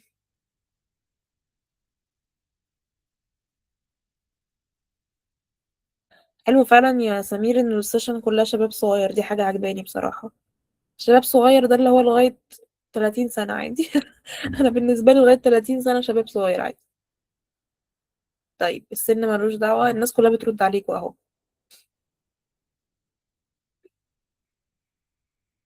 طيب ممكن نكمل؟ ولا يهمك يا بسملة، ممكن دلوقتي نكمل. تمام. آه موضوع المنح ده يا مريم محتاج حد يكون بيقدم منح او هو عنده خبرة في موضوع المنح، انا مش هقدر افيدكوا قوي فيه. طيب نكمل، يلا بينا. خدنا شوية أسئلة كويسة، فيلا بينا نكمل. دلوقتي هنتكلم على البلاتفورم، والبلاتفورم أو منصات العمل الحر. آه، أهم حاجة هيتقال فيها الكلمتين اللي هقولهم حالا بالنسبة لي يعني. أهم حاجة هيتقالوا في موضوع منصات العمل الحر هيتقالوا حالا. منصة العمل الحر عاملة زي الموقف. يعني إيه؟ دلوقتي أنا في بنها، أنا سلمى، أنا في بنها، عايزة أنزل القاهرة، هعمل إيه؟ هروح الموقف، في هنا موقف بنها، هركب من بنها بقى، اركب زراعة، اركب السلام، اركب رمسيس، هركب اي حاجة من الموقف توديني القاهرة. طيب ايه الفكرة في الموقف؟ والله الموقف هو مكان بيجمع ما بين شخصين، شخص عنده خدمة ألا وهي توصيله بعربيته، وشخص تاني محتاج الخدمة، هو محتاج حد يوصله بعربيته. ففي مكان كده اللي هو الموقف بيجمع ده وده، كل دول بيروحوا له، فدول بيتقابلوا، فاللي بيقدم الخدمة بيقدم الخدمة وبياخد مكانها فلوس. السؤال المهم هنا، هل أنا كسلمى عشان أروح القاهرة ما قداميش حل غير إن أنا أروح الموقف؟ لا عادي، أنا ممكن أركب أوبر، ممكن لو أنا معايا عربية أروح بيها، ممكن حد معاه عربية أنا عارفاه يوديني، ممكن أركب حنطور، ممكن أروح طيران، ممكن ألغي المشوار عادي. يعني مش لازم الموقف، مش لازم الموقف. تمام. طيب ايه هي منصة العمل الحر؟ نفس الفكرة بالظبط. منصة العمل الحر هي مكان، موقع بيجمع ما بين الناس وناس. الناس الأولانيين هم ناس عندهم خدمة أو عندهم منتج قادرين إن هم يقدموه، أو من الآخر يعني عندهم مهارة بيشتغلوا بيها ومحتاجين إن هم يقدموا الخدمة دي مقابل فلوس. والناس التانية اللي عايزين حد يعمل لهم الحاجة دي ويدوله فلوس. فعملنا موقع، انت تقدر تدخل عليه تعمل اكونت، سواء انت الشخص ده او الشخص ده، ويتقابلوا جوه، وسلم واستلم، هاخد فلوسي واقدم الحاجة وخلاص على كده. طب هل عشان انا اشتغل فريلانسر او اقدم الخدمة بتاعتي او ابيعها لازم اروح على المنصة؟ لا مش لازم. طيب هل عشان انا مثلا انا محتاج حد يعمل لي تصميم، هل عشان الاقي حد بيعمل تصاميم لازم ادخل على المنصة؟ لا مش لازم. اذا المنصة دي آم، وسيلة من ضمن الوسائل، طريقة من ضمن الطرق، مكان من ضمن الاماكن، وبالتالي فهي حاجة انا اقدر اشتغل عليها فريلانسنج. انما اللي ما اشتغلش على منصات الدنيا اتقفلت في وشه، لا والله العظيم هو اللي قفلها في وشه، ما حد قفلها، هو اللي قفلها في وشه. لانه يعني مش شرط، هي تمام موجودة بس مش شرط. تمام. شكرا يا هنا. ايه هي منصات العمل الحر؟ او اديني امثلة عليها. خلينا نقول تاني، هي مواقع زي يعني كانفا ده موقع، فيسبوك لو فتحته على اللابتوب هو موقع، جوجل موقع عادي جدا. تمام. طب امثلة عليها ايه؟ في موقع اسمه خمسات، وفي موقع اسمه مستقل، وفي موقع اسمه ابورك، وفي الحريفة، وفي اوتلاير، وفي فريلانسر، وفي مواقع تانية بالهبل كتير قوي قوي. تمام. طيب آه يعني مين فيهم احسن ولا مين فيهم افضل، ولا يعني ايه الفرق ما بينهم؟ بص يا سيدي، المواقع دي في ناس عملتها وفي ناس مسؤولة عنها. تمام. زي ما الموقف في ناس بتكسب منه. يعني دلوقتي الموقف ده فيه سواقين، خلاص، وفي ركاب. طب الناس اللي بيشتغلوا في الموقف نفسه، اللي هم بينظموا حركة السواقة أو بينظموا السواقين، ما دول ليهم فلوس برضو، فليهم نسبة من بسم الله الرحمن الرحيم الفلوس اللي بتدفع دي في المواصلات. تمام. نفس الفكرة، في ناس لقوا إنه في فريلانسرز وفي كلاينتس، فإحنا نعمل ويب سايت نوصل دول بدول وناخد نسبة. فده بالظبط اللي بيحصل على المنصة دي، ان هما بياخدوا نسبة من الفلوس اللي بتدفع في المشاريع دي. تمام. تمام. وبعدين ولا قبلين الكلاينت والفريلانسر بيكلموا بعض، انا محتاج منك كذا، اوكي هعمله لك بكذا، تمام. شوية نقاش ما بينهم، في الاخر الشغل بيخلص، بيديله الشغل، بيستلم فلوسه، يبوس ايده وشه وظهره وشكرا، خلاص كده خلصت. وفي الاخر المنصة بتاخد نسبتها. تمام. طيب آم، ايه الفروقات اللي ما بينهم؟ طيب هي الفكرة واحدة، يعني هي نفس الفكرة، انه فريلانسرز وكلاينتس والمنصة بتاخد النسبة. طب ايه الفروقات؟ برضو في فروقات تانية ولا ايه؟ بص يا سيدي، عندك منصات عربية ومنصات أجنبية. يعني خمسات ومستقل اللي عملهم عرب، وعملوهم باللغة العربية. ليه؟ عشان اللي شغالين عليهم كلهم عرب. فدي حاجة. انما مثلا ابورك واوتلاير وفريلانسر والكلام ده، دول انجلش، فالعالم كله بيشتغل عليه. طيب، ايه تاني؟ بص يا سيدي، في مواقع بتبقى مخصصة للحاجات الصغيرة، مش مشاريع، تاسكات صغيرة. يعني مثلا في حد عايز فريلانسر يعمل له باوربوينت. سلمى مثلا داخلة النهاردة تعمل سيشن عن الفريلانسنج، فمحتاجة حد يعمل لها الباوربوينت بتاعتها عن الفريلانسنج. فتعمل ايه؟ تكلم حد شاطر في الباوربوينت، بيعرف يصمم باوربوينت. انا عايز النهاردة انا عايزة يا فلان باوربوينت مكونة من 20 سلايد عن الفريلانسنج، فيعملها لي. هيعملها في قد ايه؟ ساعة، ساعتين، ثلاثة. فدي كده تاسك صغيرة بيتقال عليها جيج. جي اي جي اهو.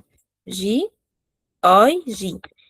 جيج دي هي التاسك الصغيرة، ولكن يعني بلغة الفريلانسنج يعني. خلاص. فلما حد يقولك انت عملت كام جيج، او انا محتاج منك تعمل لي جيج، او الكلام ده تاسك صغيرة بس بلغة الفريلانسنج. وبما ان هي صغيرة، فالمجهود المبذول بيكون صغير. المهارة المطلوبة ما بتكونش كبيرة قوي يعني، عادي ممكن ناس كتير تقدر تعملها. الفلوس اللي بتتاخد بتكون برضو مش كتيرة، لان هي اصلا تاسك صغيرة. ففي منصات مخصصة لده، مخصصة للتاسكات الصغيرة اللي ما بتاخدش وقت كتير. زي ايه؟ زي خمسات. هي اصلا اسمها خمسات علشان في عليها تاسكات كتيرة قوي ب5 دولار. 5 دولار بس. وبالتالي اتسمت خمسات. تمام.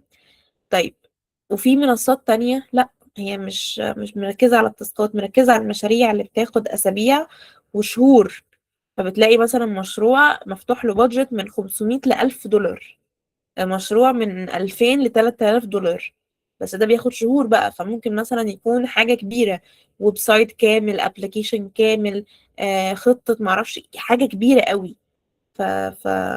فده بيكون مشروع كبير بياخد وقت كتير، عايز فريلانسر شاطر قوي، عايز خبرة كبيرة. بيكون التواصل على مدار أسابيع وشهور يعني. تمام. طيب، ايه تاني ممكن تكون فروقات؟ يعني يعتبر دول أهم فرقين، يعني اللي هو عربي وإنجليش، أو عرب وعلى مستوى العالم، و إن هو جيجز ولا مشاريع كبيرة. تمام. طيب، ممكن تورينا بدل ما احنا عمالين نتخيل كده؟ تعالوا ايه، هقفل الشير سكرين وافتحه تاني او اعمله تاني يعني، ونتفرج مع بعض على موقعين منهم. وهختار خمسات ومستقل. اشمعنى خمسات ومستقل؟ علشان خمسات ومستقل احنا قلنا ان هم عرب، انما باقي الحاجات تقريبا، او مش كلهم بس معظمهم على مستوى العالم. فحضرتك كده بينافسك مين؟ بينافسك هنود والباكستانيين. والدولار معرفش بكام، و80 ولا كام و90 روبية. فالشغلانة انت تعملها ب5 دولار، ويبقى يعني 5 دولار بس. 5 دولار يعني ايه؟ من 200 ل 300 جنيه يعني. الهندي ممكن يعملها ب2.25 دولار ويبقى ايه؟ ملك. وبالتالي ففي ناس كتير بتروح للهنود، لان هم سعرهم اقل بكتير قوي من باقي الناس. لانه الدولار حاجة و80 او حاجة و90 روبية. روبية دي اللي هي عملة الهندي يعني. تمام. فاحنا لسه بنقول يا هادي وبسم الله الرحمن الرحيم في الاول، فمش عايز ان انا انافس العالم كله. يعني خلينا في الاول كده ننافس العرب بس، بحيث ان نكون في الهوا سوا يعني كلنا كده. وبعدين لما اتشطر شويه واتعود، ادخل على بقى اب وورك بقى والحاجات الايه الصعبه الجامده التقيله دي. ماشي. فتعالوا نعمل آه شير. نعمل شير سكرين بقى، نغير سكرين.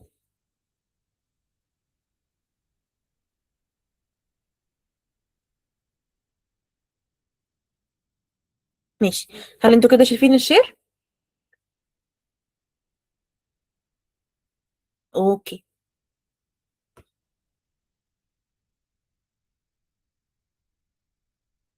هكتب هنا خمسات، وهدخل على اول لينك.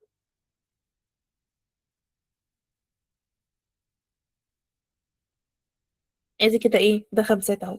تمام. آه خمسات هو موقع عربي. تمام. باللغة العربية. آه مركز اكتر على المشاريع الصغيرة قوي قوي قوي، او التاسكات الصغيرة، زي ايه الجيجز اللي احنا قلنا عليها. تمام. طيب، علشان اعمل اكونت على خمسات، عادي بدوس على حساب جديد، بعمل ريجستر عادي او ساين اب يعني. بيطلب مني شوية حاجات. خلاص. اسمه، اسم العيلة، ايميل، باسورد، مش عارف ايه. وحاجات بسيطة قوي كده. وبعد كده بيطلب مني ان انا اوثق الحساب ده. ونقف شوية عند كلمة اوثق الحساب.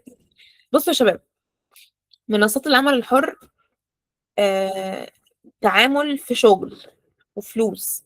فما ينفعش انه انا اعمل اكونت واشتغل عليه شوية واسيبه واعمل اكونت تاني، او مثلا لو الاكونت حصل له حاجة اروح اعمل اكونت تاني، او اعمل اكونت مبهم ولا مش حقيقي، وبعدين اعمل شغل ولا حاجة، ولا اطلب شغل وبعدين ما ادفعش. الموضوع ده عايز انه الناس تكون متأكدة من الاشخاص اللي بتشتغل. فلازم لازم لازم بيكون كل بني ادم عنده اكونت واحد فقط. طب هما يعرفوا ازاي؟ ما انا ممكن اعمل ايميل تاني وادخل بيه. هقول لك ما ناصحين. الاكونت بيتوثق بالبطاقة، بالبطاقة الشخصية. سلمى، بس انا مش معايا بطاقة. احب ابشرك ان انت ما ينفعش تشتغل على منصات العمل الحر دلوقتي. لو انت لسه مش معاك بطاقة، لو في حد هنا تحت 16 سنة، فانت لسه مش هتقدر تشتغل على منصة عمل حر دلوقتي. لما يكون معاك بطاقة تقدر على طول ان انت تشتغل في الفريلانسنج على منصات العمل الحر. ماشي. طيب، بيحصل ايه؟ آه، بعد ما بتعمل حساب جديد خلاص بيقول لك توثيق الهوية. بتدخل توثق الهوية. ب... بتصور البطاقة وش وظهر، وبتتصور مع البطاقة. يعني بيطلب 3 صور.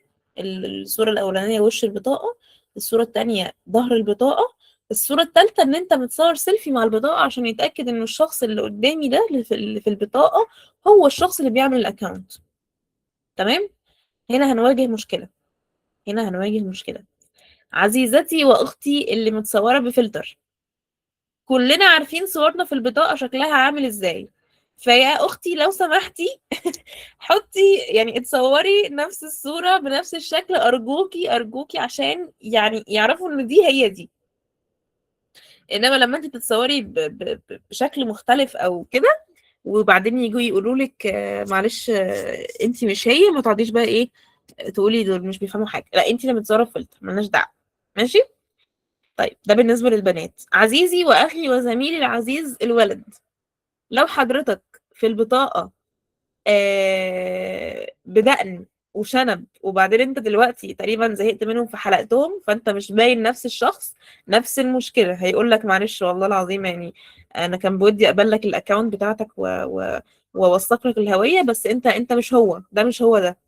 تحلف له انه والله ده انا بس بدقن مش باين، معلش. فهتعمل ايه؟ ربي دقنك بقى، مش عارفة. مش عارفة بصراحة. بس ده تعامل بفلوس فما فيهاش، يعني انا ما اقدرش اساعدك في دي. لازم يكون شكلنا في الصورة هو شكلنا في البطاقة. فمعلش نحاول نعمل الكلام ده. طيب، في بقى يعني مشكلة ثالثة أخيرة. انه انا لو منتقبة، انا لو بنوتة منتقبة، اعمل ايه في موضوع الصورة ده؟ هتتصوري بحجابك مش بالنقاب. هترفعي النقاب، هتتصوري بالحجاب بس، لازم وشك يكون ظاهر عشان تتصوري مع البطاقة. وبأكد لك تاني انه ده شغل بفلوس. خلاص. فأي تعامل في الشغل أو في مثلا الحاجات الحكومية أو كده لازم وش يكون باين. تمام. مجرد بس ده توثيق الهوية، كده كده صورتك مش بتكون ظاهرة على الموقع ومفيش حد بيشوفها غير بس الشخص. معرفش بقى هيبقى راجل ولا بنت اللي بيتأكد من توثيق الهوية ده، فبيعمل ابروف على انه ماشي دي هي دي. بس دول ال3 حاجات. صورة البطاقة من قدام الأمامية والخلفية، وصورتي مع البطاقة، وشكرا. تمام. تمام. وبعدين خلاص أنا عملت أكاونت عادي جدا زي ما بعمل أكاونت على أي منصة. بدخل البطاقة بتاعتي ووثقت الهوية. يلا بينا بقى نشوف إيه الحاجات اللي أنا ممكن أعملها هنا. بص يا سيدي، انا دلوقتي داخله على خمسات من غير اي اكونت، هو دلوقتي ما يعرفش انا مين. تمام. فانا دلوقتي هعتبر ان انا هدخل كعميل.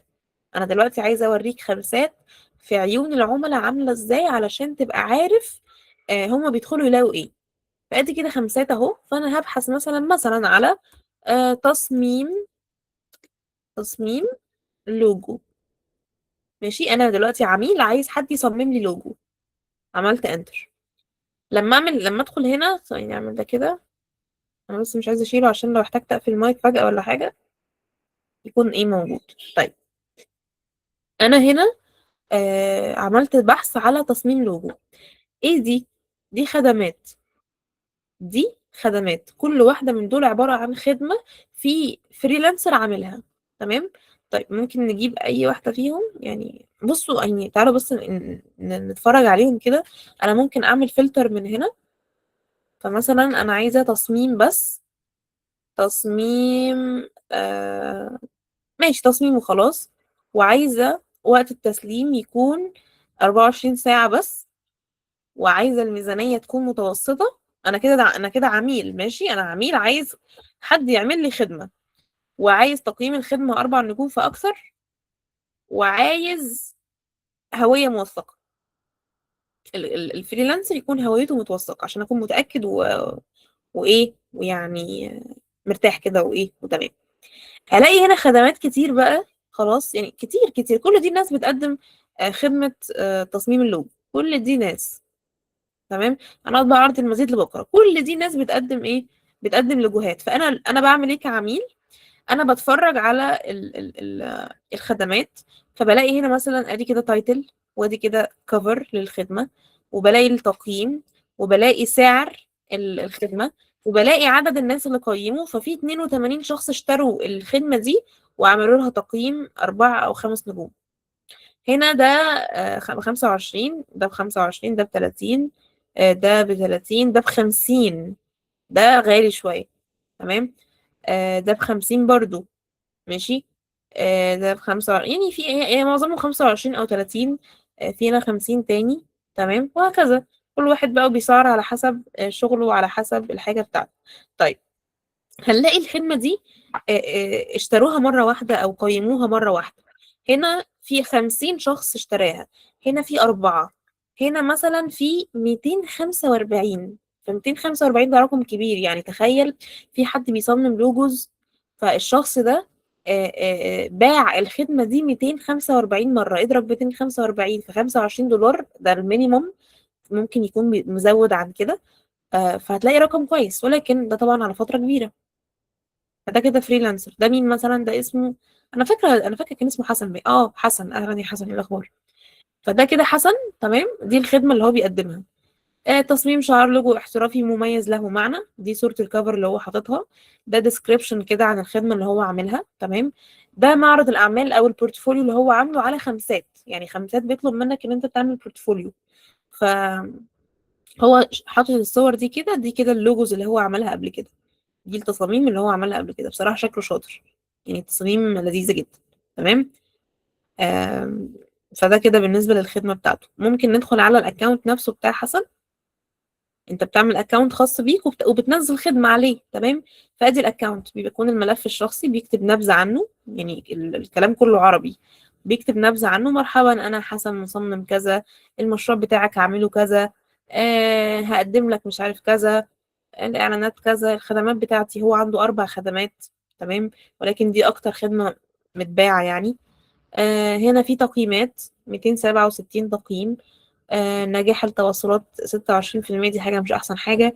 بيكمل الطلبات دي. يعني إن هو فلنفترض إن هو طلب منه 100 مشروع. هو خلص منهم 95%. خلص 95% منهم. الباقي ما كملوش. ليه؟ ممكن يكون بسببه أو بسبب العميل يعني. ولكن 95% دي نسبة حلوة جدا يعني. عدد العملاء فيه 330 شخص اتعامل معاه. متوسط سرعة الرد ساعتين. الكلام ده كله بيكون ايه؟ متجمع عنك يعني. تمام. مسجل في على خمسات من 2021. ماشي. فده كده بالنسبة لإيه؟ لخمسات. بس كده. ادي كده الموقع. مجرد بعمل اكونت، بنزل الخدمة بتاعتي.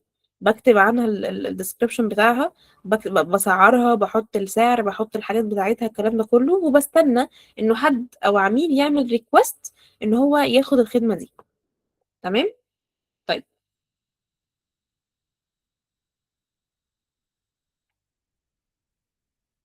تمام. ده بالنسبة للخمسات. فهل في حد عنده سؤال على خمسات؟ يكتب في الشات كده.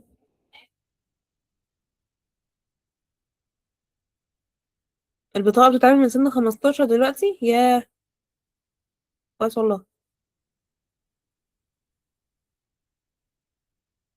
حد عنده سؤال يا شباب؟ كيف بسعر خدماتي؟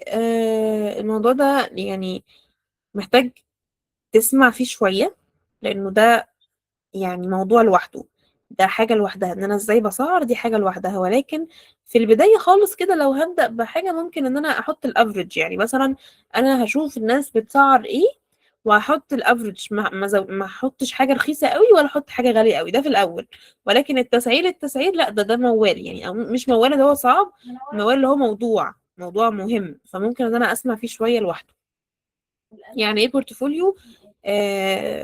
اسمع واسمعي يا آلاء الريكورد بتاع السيشن اللي احنا شرحناه بالتفصيل في الأول. ينفع بشهادة الميلاد؟ لأ، لازم البطاقة. ممكن بطاقة الأهل؟ لأ، لازم بطاقتك الشخصية. وهو موقع تاني، وهو ايه لازم بالبطاقة، وهو موقع في موقع تاني بيشتغل بالبطاقة.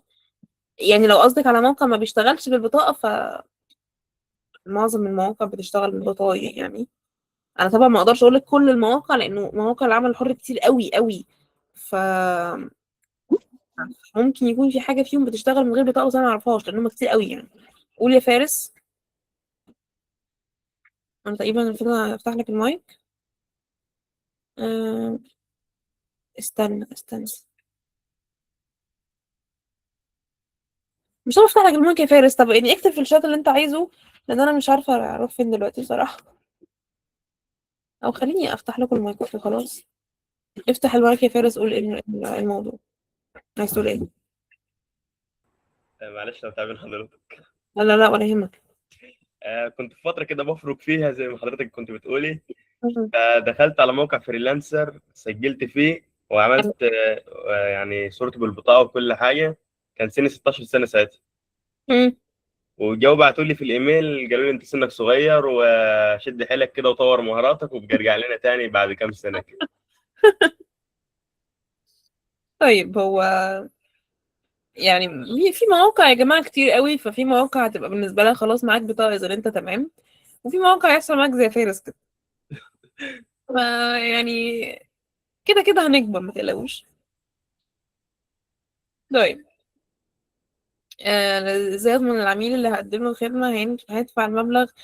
بصوا، لما بيحصل اتفاق المنصة بتسحب. فلنفترض انتوا اتفقتوا ان انتوا هتعملوا خدمة ب25 دولار. المنصة بتسحب 25 دولار من عند العميل، ولما بتفضل في المنصة هي لا عندك ولا عنده. لو الشغل اتسلم تمام بتدفع لك بتبعت لك انت ال 25 دولار. لو الشغل ما اتنفذش بترجعه له تاني. في موقع ممكن اخش اشتغل من عليه من غير ما استنى وقت لحد ما العميل يختار شغلي؟ اه، هندخل على مستقل دلوقتي، ثواني. لو حصل تواصل بره الموقع وانت جايب العميل من الموقع، ممكن على فكرة يتعمل لك بلوك على الموقع، دي حقيقة. ولو اتعمل لك بلوك خلاص كده حضرتك، لان انت مش هتجيب بطاقة جديدة، انت تعمل لك بلوك على بطاقتك. فانت خلاص انسى الموقع ده. اي موقع فريلانسنج اتعمل لك عليه بان او بلوك، خلاص كده شكرا. فما ينفعش خالص انك تبدأ عليه غير لما تعرف الانستراكشنز كلها، واسمع عنه كتير وسيرش عنه كتير قوي، عشان تبقى عارف بالظبط ايه الحاجات اللي بيسمحوا بيها وايه الحاجات اللي مش بيسمحوا بيها، عشان ما تاخدش بان. مش عارفة احط الفيزا ده. آه الفيزا يعني في حاجة اسمها ايه يا ربي، بسم الله الرحمن الرحيم. كان اسمه ايه؟ هفتكر الاسم عشان تايه عن دماغي دلوقتي، بس هقولك عليه. اللي هي حاجة ما بين الفيزا والبنك، يعني ما بين البنك والمنصة. تمام. مش فاكرة الكلمة دلوقتي، بس هقولك عليها. طيب. قولي يا دعاء. باي بال بالظبط، شكرا. هو احنا على هو طول. احنا ازاي هو احنا ازاي بنتواصل مع العميل على المنصة؟ في شات بيتفتح مجرد ان هو يعمل ريكوست، فانت بتردي عليه في شات بيتفتح. الحاجات الصغيره اللي جوه كده، اللي انا ازاي بتواصل مع العميل وكده، هو الفكره بس ان العميل هو اللي لازم هو اللي يكلمك. يعني لازم الكلاينت هو اللي يبعت لك. لو بعت لك خلاص في شات بيتفتح اوتوماتيك كده بتتكلموا من عليه. اه ماشي، شكرا. تمام زي الفل، العفو. طيب نرجع تاني، ده كده بالنسبة لي خمسات. فخلاص مجرد ان انا بعمل اكاونت، بحط النبذة بتاعتي، بحط الخدمات اللي انا بقدمها، بحط البورتفوليو بتاعي، بستنى كلاينت يبعت لي. تمام. وكل ما عملت الخدمة بشكل احسن واشيك، كل ما ده كان افضل.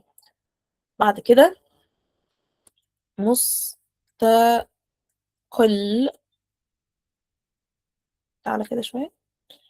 مستقل هو منصة عربية برضو، وهم وخمسات على فكرة نفس يعني عاملينهم نفس الناس، ولكن مستقل في المشاريع بقى مش الجيجز. تمام. نفس الفكرة، انت لو عملت اصلا اكونت على خمسات هتعمل لوجن على مستقل هتلاقيه بيدخل عادي، لان هم تحت اصلا منصة واحدة اسمها حاسوب. فمش محتاج تعمل اكونت هنا وهنا، هو اكونت واحد هينجز الموضوع. طيب آه، مستقل مش زي خمسات. خمسات لازم انت اللي تنزل الخدمة، والعميل هو اللي يبعت لك علشان يتواصل معاك وياخد الخدمة بتاعتك. مستقل العكس، العميل اللي بيقول يا جماعة أنا عندي مشروع عايز حد يشتغل عليه، وانت اللي تبعت له ان انت جاهز، فيختار من الناس اللي بعتة دي. تاني كده، خمسات انت اللي بتنزل الخدمة، والكلاينت لو عايزها او اختارك هيبعت لك. مستقل وغير بقى يعني اب وورك بقى والفريلانسر والكلام ده، العميل اللي بياخد الفيرست ستيب، العميل هو اللي بيقول انا عندي مشروع واحد اتنين تلاتة محتاج فريلانسر عنده واحد اتنين تلاتة يعمله لي. فبتلاقي بقى كل الفريلانسرز اللي عايزين يشتغلوا على المشروع ده بيبعتوا للكلاينت يقولوا له والله انا اقدر اعمل ده، فالكلاينت يختار واحد منهم ويشتغل معاه. طب بنبعت له ايه؟ بنبعت له رياكت يعني، ولا بنبعت له رسالة، ولا بنبعت له ايه؟ بنبعت له بروبوزل. ايه البروبوزل ده؟ ده العنوان الجاي. هخلص بس مستقل وبعدين هكلمك على البروبوزل بشكل سريع. هعمل يعني انا لو عميل هبحث عن المستقلين، انا لو فريلانسر هبحث عن المشاريع. تمام. فانا هدخل على المشاريع، هعمل فلتر. خلاص مثلا انا عايز خلينا في التصميم. ماشي، انا عايز كل المشاريع اللي تخص التصميم. تمام. ولا اقول لكم بنجيب برمجة بقى، فين برمجة وتطوير المواقع والتطبيقات. تمام. مدة التسليم، أنا دلوقتي فريلانسر فأنا بدور على الحاجات اللي تناسبني. أنا عايز المشاريع اللي من أقل من أسبوع أو لغاية شهر، مش أكتر من كده. تمام. عايز البادجت من أول 50 مثلا أو 100 لغاية مثلا 1000. دي كده الفلترز اللي أنا عملتها. فادي يا سيدي دي كلها كده مشاريع العملاء بنزلينها، انت بتشوف ايه المشاريع اللي تقدر تشتغل عليها وتقدم بروبوزل. تمام. طيب ممكن كده نشوف مثلا مبرمج لبرنامج بناء موقع الكتروني فاخر مع اعداد معالجة صور بالذكاء الاصطناعي وربط اي بي اي مثلا. ده كده مشروع، ده كده مشروع، ده العنوان بتاعه، ده تفاصيل المشروع. فالراجل كاتب ان انا عايز مطور ديفلوبر يعني لإنشاء موقع إلكتروني محترف ومتمكن جدا لبناء واحد اتنين تلاتة. المصطلحات اللي هنستخدمها كذا، محتاج رخام. احنا بنشطب مطبخ. ثواني كده. مصطلحات المعتمدة، دي دي الحاجات اللي هتتكتب يعني، او العناوين اللي هتكون جوه الويب سايت. تمام. انا اتلخبطت. الأساسيات كذا، بيدعم لغتين، الربط التقني مش عارف ايه. حتى الرخام بقى له ويب سايت. هيعمل الاي بي اي كذا. يعني ايا كان بقى الناس اللي في الكمبيوتر ساينس فاهمه الكلام ده الى حد ما.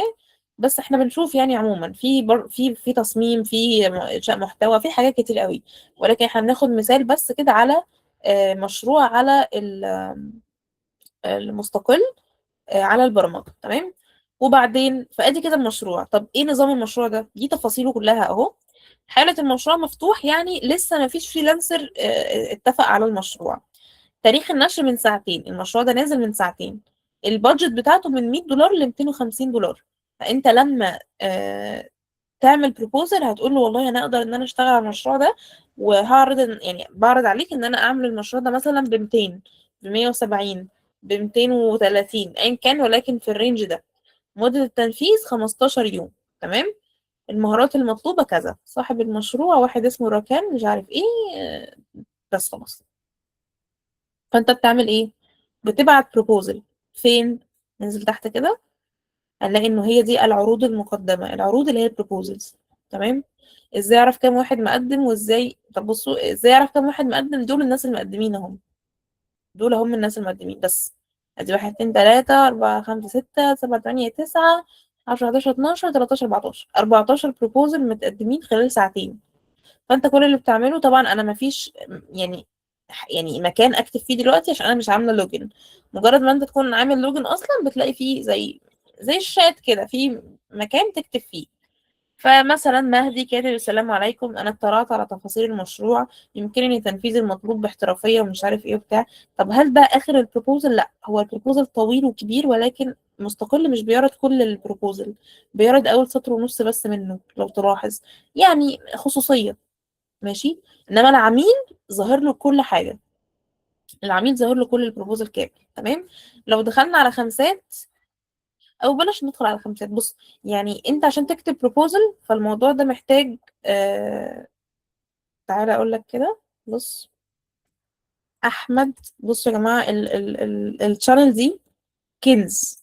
احمد السباعي. بص يا سيدي، اليوتيوب شانل دي كنز حرفيا. is not yet able to use YouTube. طيب ايا كان، ايا كان. استنى ادخل من عند الاكونت عندي انا. احمد السباعي بروبوزل. بص يا سيدي، ده كده فيديو على يوتيوب اقل من نص ساعه لواحد واشهر ناس في الفريلانسنج. يا باشمهندسة سلمى، نعم. نعم.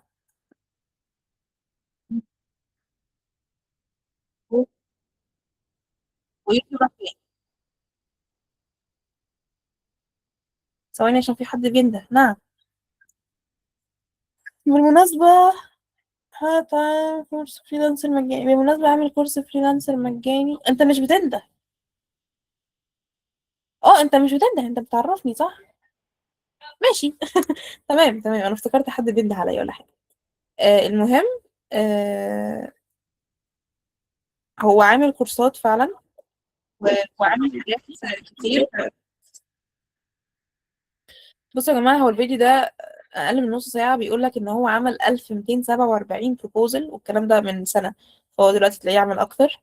وأحمد السباعي هو توب ريتد على أبورك. أبورك دي على مستوى العالم، فتوب ريتد على أبورك دي حاجة جامدة جدا جدا جدا جدا. تمام. فكرة إن هو يكون عامل حاجة شبه كده، فما شاء الله عليه. هو شاب صغير ودكتور على فكرة، هو دكتور، ولكن متميز قوي في برمجة المواقع يعني، وشغال على منصة أبورك.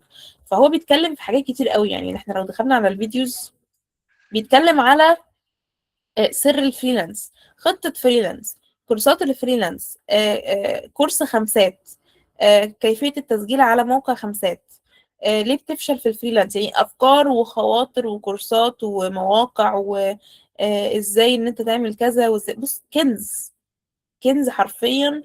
وفي بودكاست كمان. ففي حاجات كتير قوي قوي قوي تقدر ان انت تتعلمها هنا. خلاص. تحديث في ابورك مثلا، افضل طريقه لسحب ارباحك. يعني مثلا انا اشتغلت والعميل بعت لي الفلوس، اسحب الفلوس ازاي؟ هو اتكلم عنها. ازاي اربط الفيزا بباي بال؟ اتكلم عنها. انا كل حاجه. ازاي تعمل بورتفوليو وهمي اللي احنا كنا بنقول، اللي هو حاجه زي ما كنا بنقول مثلا لوجو في كولا. فدي حاجه مش اوفيشال يعني. فدي اللي هو البورتفوليو الوهمي، ازاي نعمله بالتفصيل وهكذا. خطه فريلانس في 8 اسابيع. بصوا، تحفه تحفه تحفه تحفه تحفه، كتير قوي الفيديوهات. وانت تشوف اللي ايه المناسبك او اللي انت محتاجه. فهتلاقوا في حاجات كتير قوي قوي قوي قوي في الموضوع ده. تمام، احسن مني بكتير يعني. ماشي، نرجع تاني لمستقل. اهم حاجه في مستقل، او سوري، اهم حاجه في موضوع البروبوزل ده، انه هو من الاخر البروبوزل ده انت بتقنع الكلاينت، انت بتقنع الكلاينت انه انت الشخص المناسب. فكل ما كنت انت مقنع اكتر كل ما كان ده احسن. فلو سمحت ما تستخدمش ال AI بشكل غبي يعني.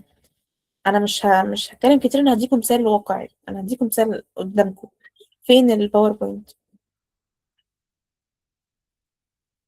بصوا. The proposal is your first message convincing the client to hire you. هو البروبوزل هي أول رسالة بتقنع العميل إن هو يروح معاك. طيب، ممكن نشوف كده بتركيز معلش. ده مشروع كان نازل على منصة. الراجل بيقول السلام عليكم، أنا نركز بس كده، أنا عندي ملفات PDF عبارة عن اختبارات سابقة محدد فوق كل سؤال تبع أنهي درس. الراجل عنده PDF فيه شوية امتحانات، هو تقريبا مدرس، فعنده شوية امتحانات وفوق كل سؤال مكتوب درس كذا.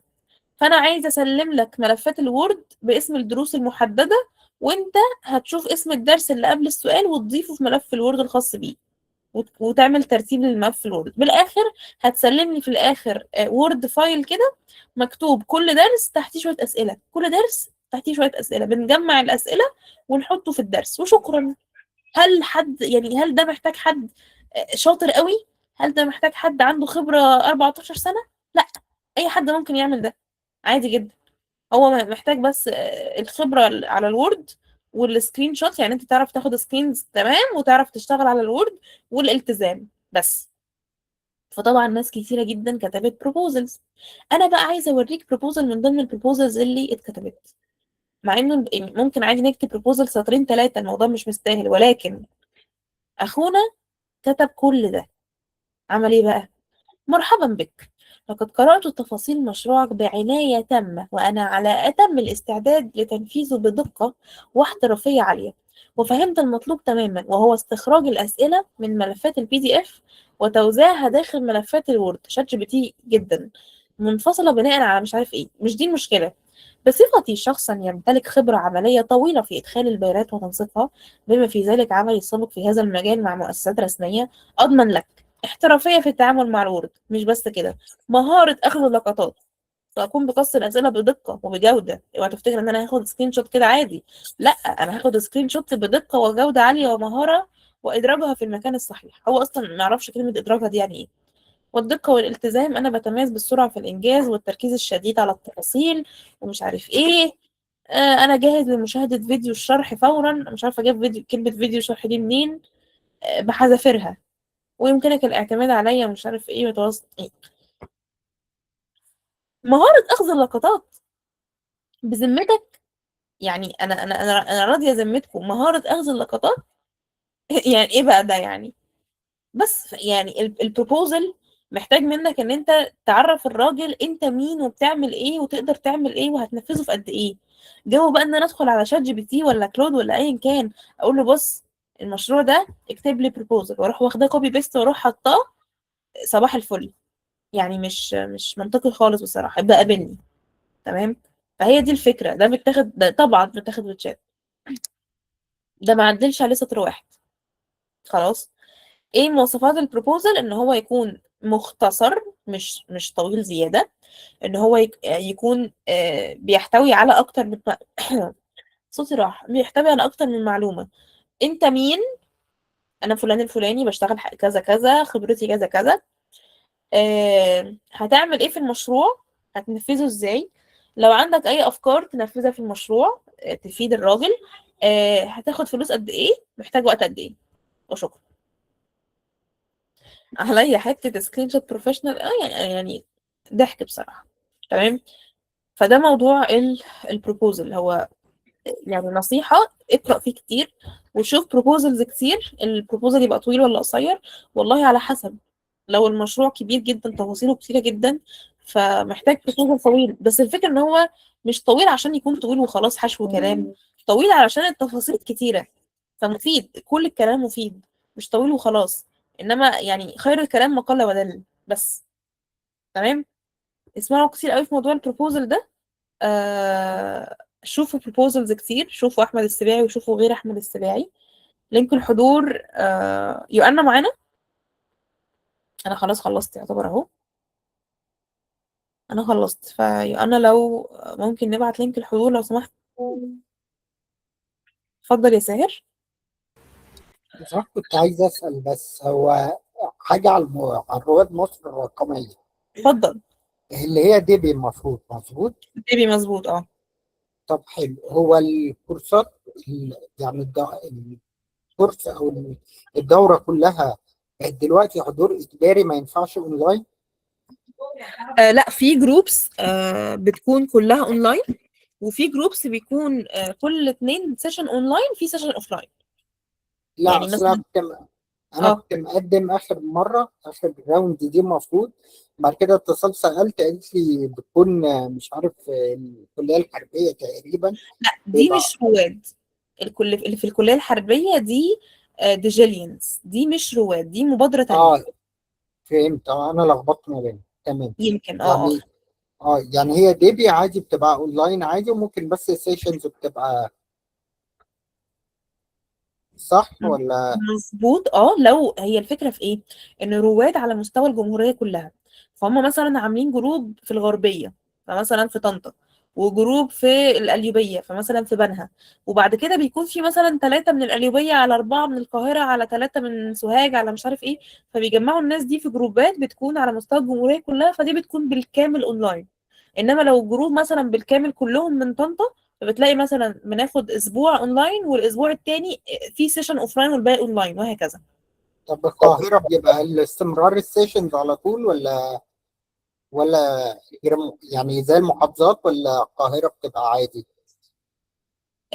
بمعنى برضو اونلاين ولا اوفلاين وكده ولا ايه بالظبط؟ اه بمعنى اونلاين واوفلاين وانتظام الدورات اللي هي بتكون ورا بعض، يعني اقدر اقدم قريب أكتر. هو كلهم ماشيين بنفس النظام، يعني كل رواد في الجمهوريه كلها ماشيه بنفس النظام. فهي رواد دلوقتي احنا في راوند 5. وهي بدأت من نص 7 تقريبا يعني. فلسه قدامها مثلا من 5 ل6 شهور. فبعد كده راوند 6 ان شاء الله هتبدأ بعدها، فممكن يعني بعد 4 شهور تلاقيها فتحت تاني. تمام، شكرا لحضرتك. العفو العفو. بتاخد طلاب جامعة، بتاخد من أول أولى جامعة لغاية حاجة و40 سنة، يعني بتاخد لغاية 50 سنة تقريبا. ده بس طبعا الجروبات بتاعت الطلبة لوحدها وجروبات الخريجين لوحدها. السؤال، احنا محتاجين بس لينك الحضور يتبعت. كنت كنت عايز أسأل حضرتك، لو أنا دلوقتي اتفقت مع العميل على الموقع وكل حاجة، وبعد ما عملت له الموقع ونفذت له اللي هو اللي هو عايزه، وشاف الموقع وبعدين قال لي لا أنا في الحتة دي ما كنتش عايزها كده، أنا عايز حاجة تاني، ماشي. فهنبدأ نختلف كده والزيادة وقت بقى وكده، فأنا هبدأ أقول له لا أنا عايز سعر زيادة فيرفض. فإزاي بيتم التعامل أصلا مع الموضوع ده؟ طيب. كل حاجة بتكون متوثقة على الشات اللي على الموقع، احنا مش بنتكلم بره، احنا بنتكلم على الموقع. فلو الكلاينت اتفق معاك ان هو عايز الموقع يكون مثلا 10 صفحات، وبعدين بعد ما انت عملت ال10 صفحات طلب منك معلش اعمل لي صفحة زيادة، فانت قلت له ماشي يا سيدي هعمل لك صفحة زيادة، وبعد ما عملت صفحة زيادة قال لك طب معلش نزود 3 صفحات تاني، فانت تقول له لا 4 صفحات زيادة، فاحنا كده عايزين نزود البادجت ونزود الوقت. فهو اتخانق معاك، فايه اللي بيحصل؟ بترجعوا للموقع نفسه بيتدخل، او الناس اللي ماسكة الموقع بتتدخل. زي بيحكموا بينكم كده. دلوقتي ايه المطلوب؟ المتفق عليه كان 10 صفحات في خلال مثلا شهر. طيب الكلاينت هو اللي غلطان ولا انت اللي غلطان؟ لو وصلنا لاتفاق في الاخر تمام، ما وصلناش لاتفاق، لو انت الصح بيتبعت لك فلوسك عادي. اه فاهم حضرتك تمام. بس لو هو كاتب الحاجة ديت، بس أنا فهمتها مثلا بالطريقة وهو كان قصده طريقة تانية، حضرتك شطارتك فاهماني؟ دي شطارتك. شطارتك الوضوح. فاكرين امبارح كنا بنتكلم على الكوميونيكيشن؟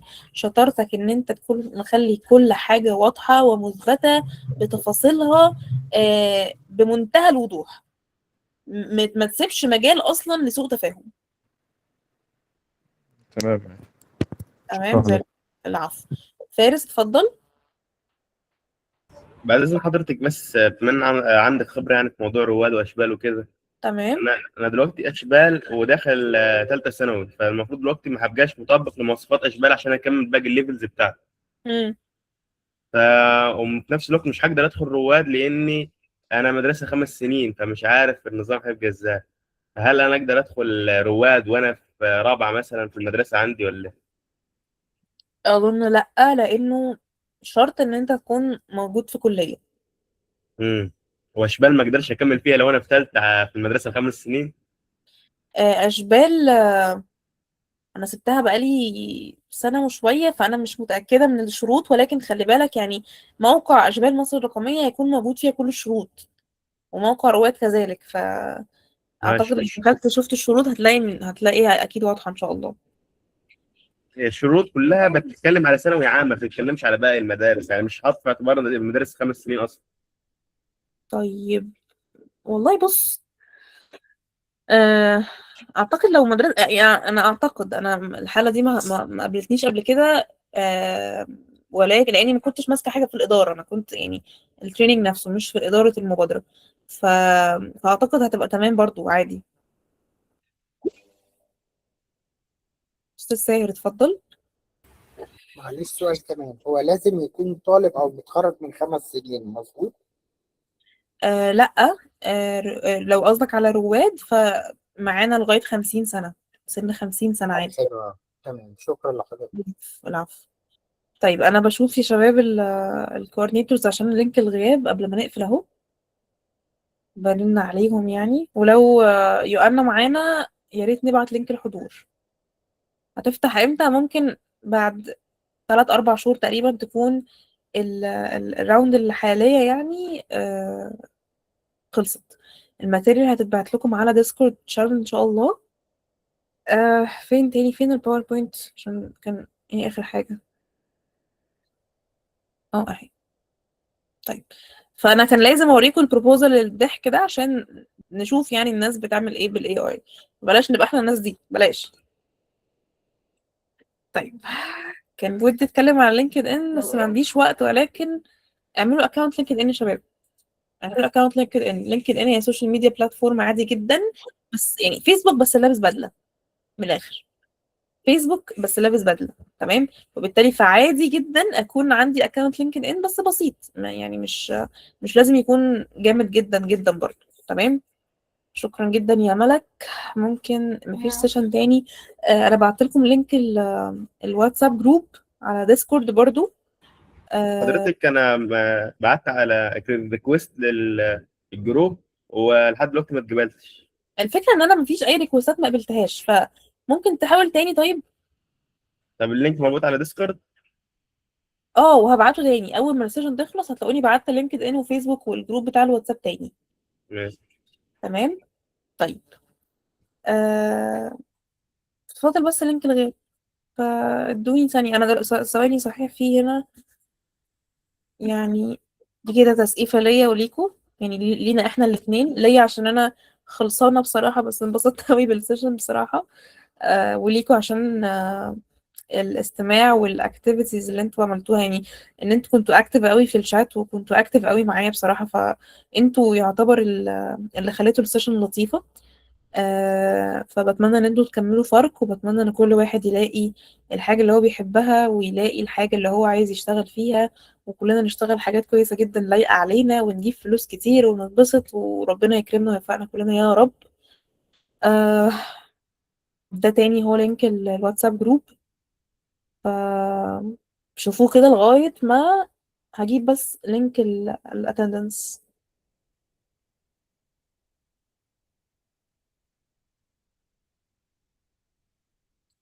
انا بدور بس على رقم انا بدور عليه. هي دي. اهي.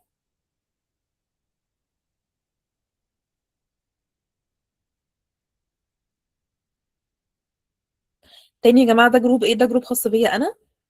مش بشباب بتساعد شباب، ده جروب خاص بيا انا. لما بيكون عندي سيشنز بعملها في اي مكان وهي بتبقى مفتوحة يعني، ببعت اللينك بتاعها على الجروب ده. بلس انه لو في حاجه معينه عايزه اتكلم عنها او احب افيدكم بيها او لينكات او مصادر او كده ببعتها على الجروب. فيعني هو كوميونتي صغير كده خاص بيا يعني.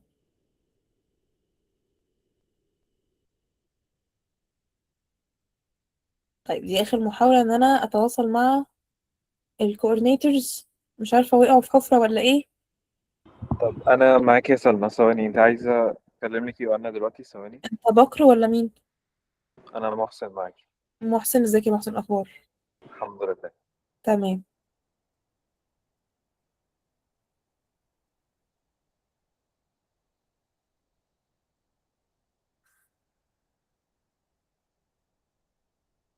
شنودة اتفضل. احنا يا جماعه Q&A دلوقتي، يعني لو حد عنده سؤال يقول. بعد إذن حضرتك، هو الشهادة يعني بناخدها ازاي او بنستلم، يعني بتتبعت لنا او لو امتى؟ تقصد شهاده التريننج اللي احنا فيه دلوقتي ده، ف هيعرفوهم كل التفاصيل دي على الديسكورد شانل، ما تقلقش. نعم، ما سمعتش حضرتك. تقصد الشهاده بتاعت شباب صح؟ يعني مش تقريبا كل مجال ليه شهادة؟ المفروض ده على حد معلوماتي، ولكن كل التفاصيل دي هتتبعت على الديسكورد شانل، فلو انت موجود على الديسكورد هيتبعت كل التفاصيل دي ان شاء الله. تمام، ماشي. تمام.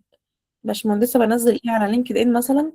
ادخل جروب الواتساب، وانا قريبا هعمل سيشن على لينكد ان فممكن نحضرها. لينك الحضور اتبعت يا شباب في الشات حلو كده. دلوقتي. وبالنسبه لشهاده الحضور اللي بتسال على السؤال ده، الشهاده ان شاء الله كل موافقه، يعني كل تراك ليه شهاده، وفي نهايه المده يعني ان شاء الله بعد 31/7 ان شاء الله، ممكن اول اسبوع في 8 ان شاء الله نبعت على حضراتكم. شكرا جدا ليك يا محسن.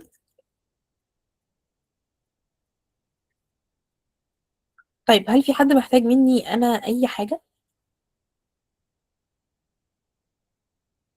معلش، ممكن سؤال؟ هو انا انضميت للجروب بس ما اتقبلتش فيه في اللي هو بتاع الواتساب.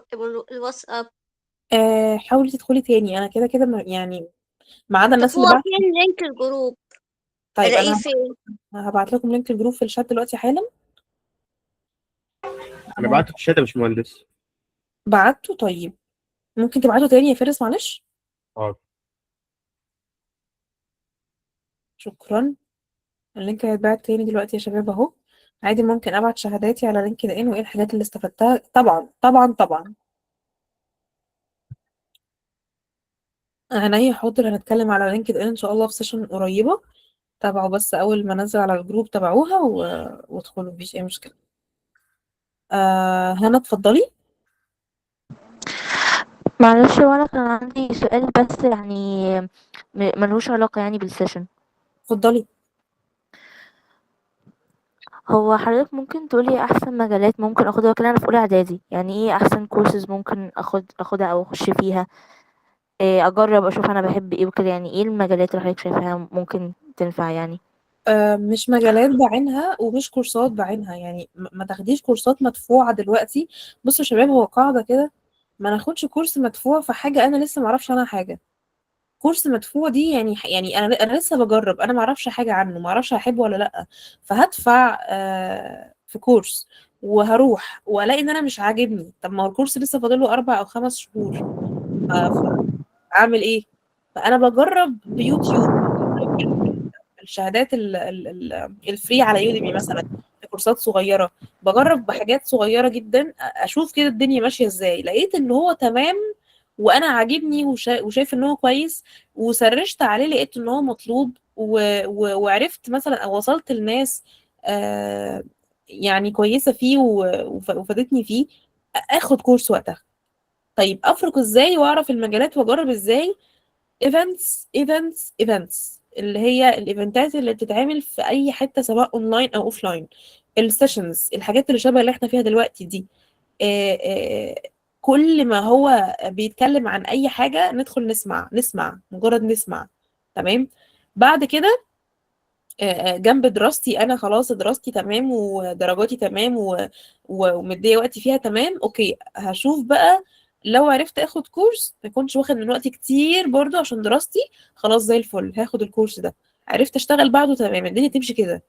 تمام. فهل جاوبتك يا هنا الى حد ما؟ اه تمام، شكرا. الفل، العفو. انا هقفل الريكورد عشان ما نسوش بس. stop recording. زي الفل.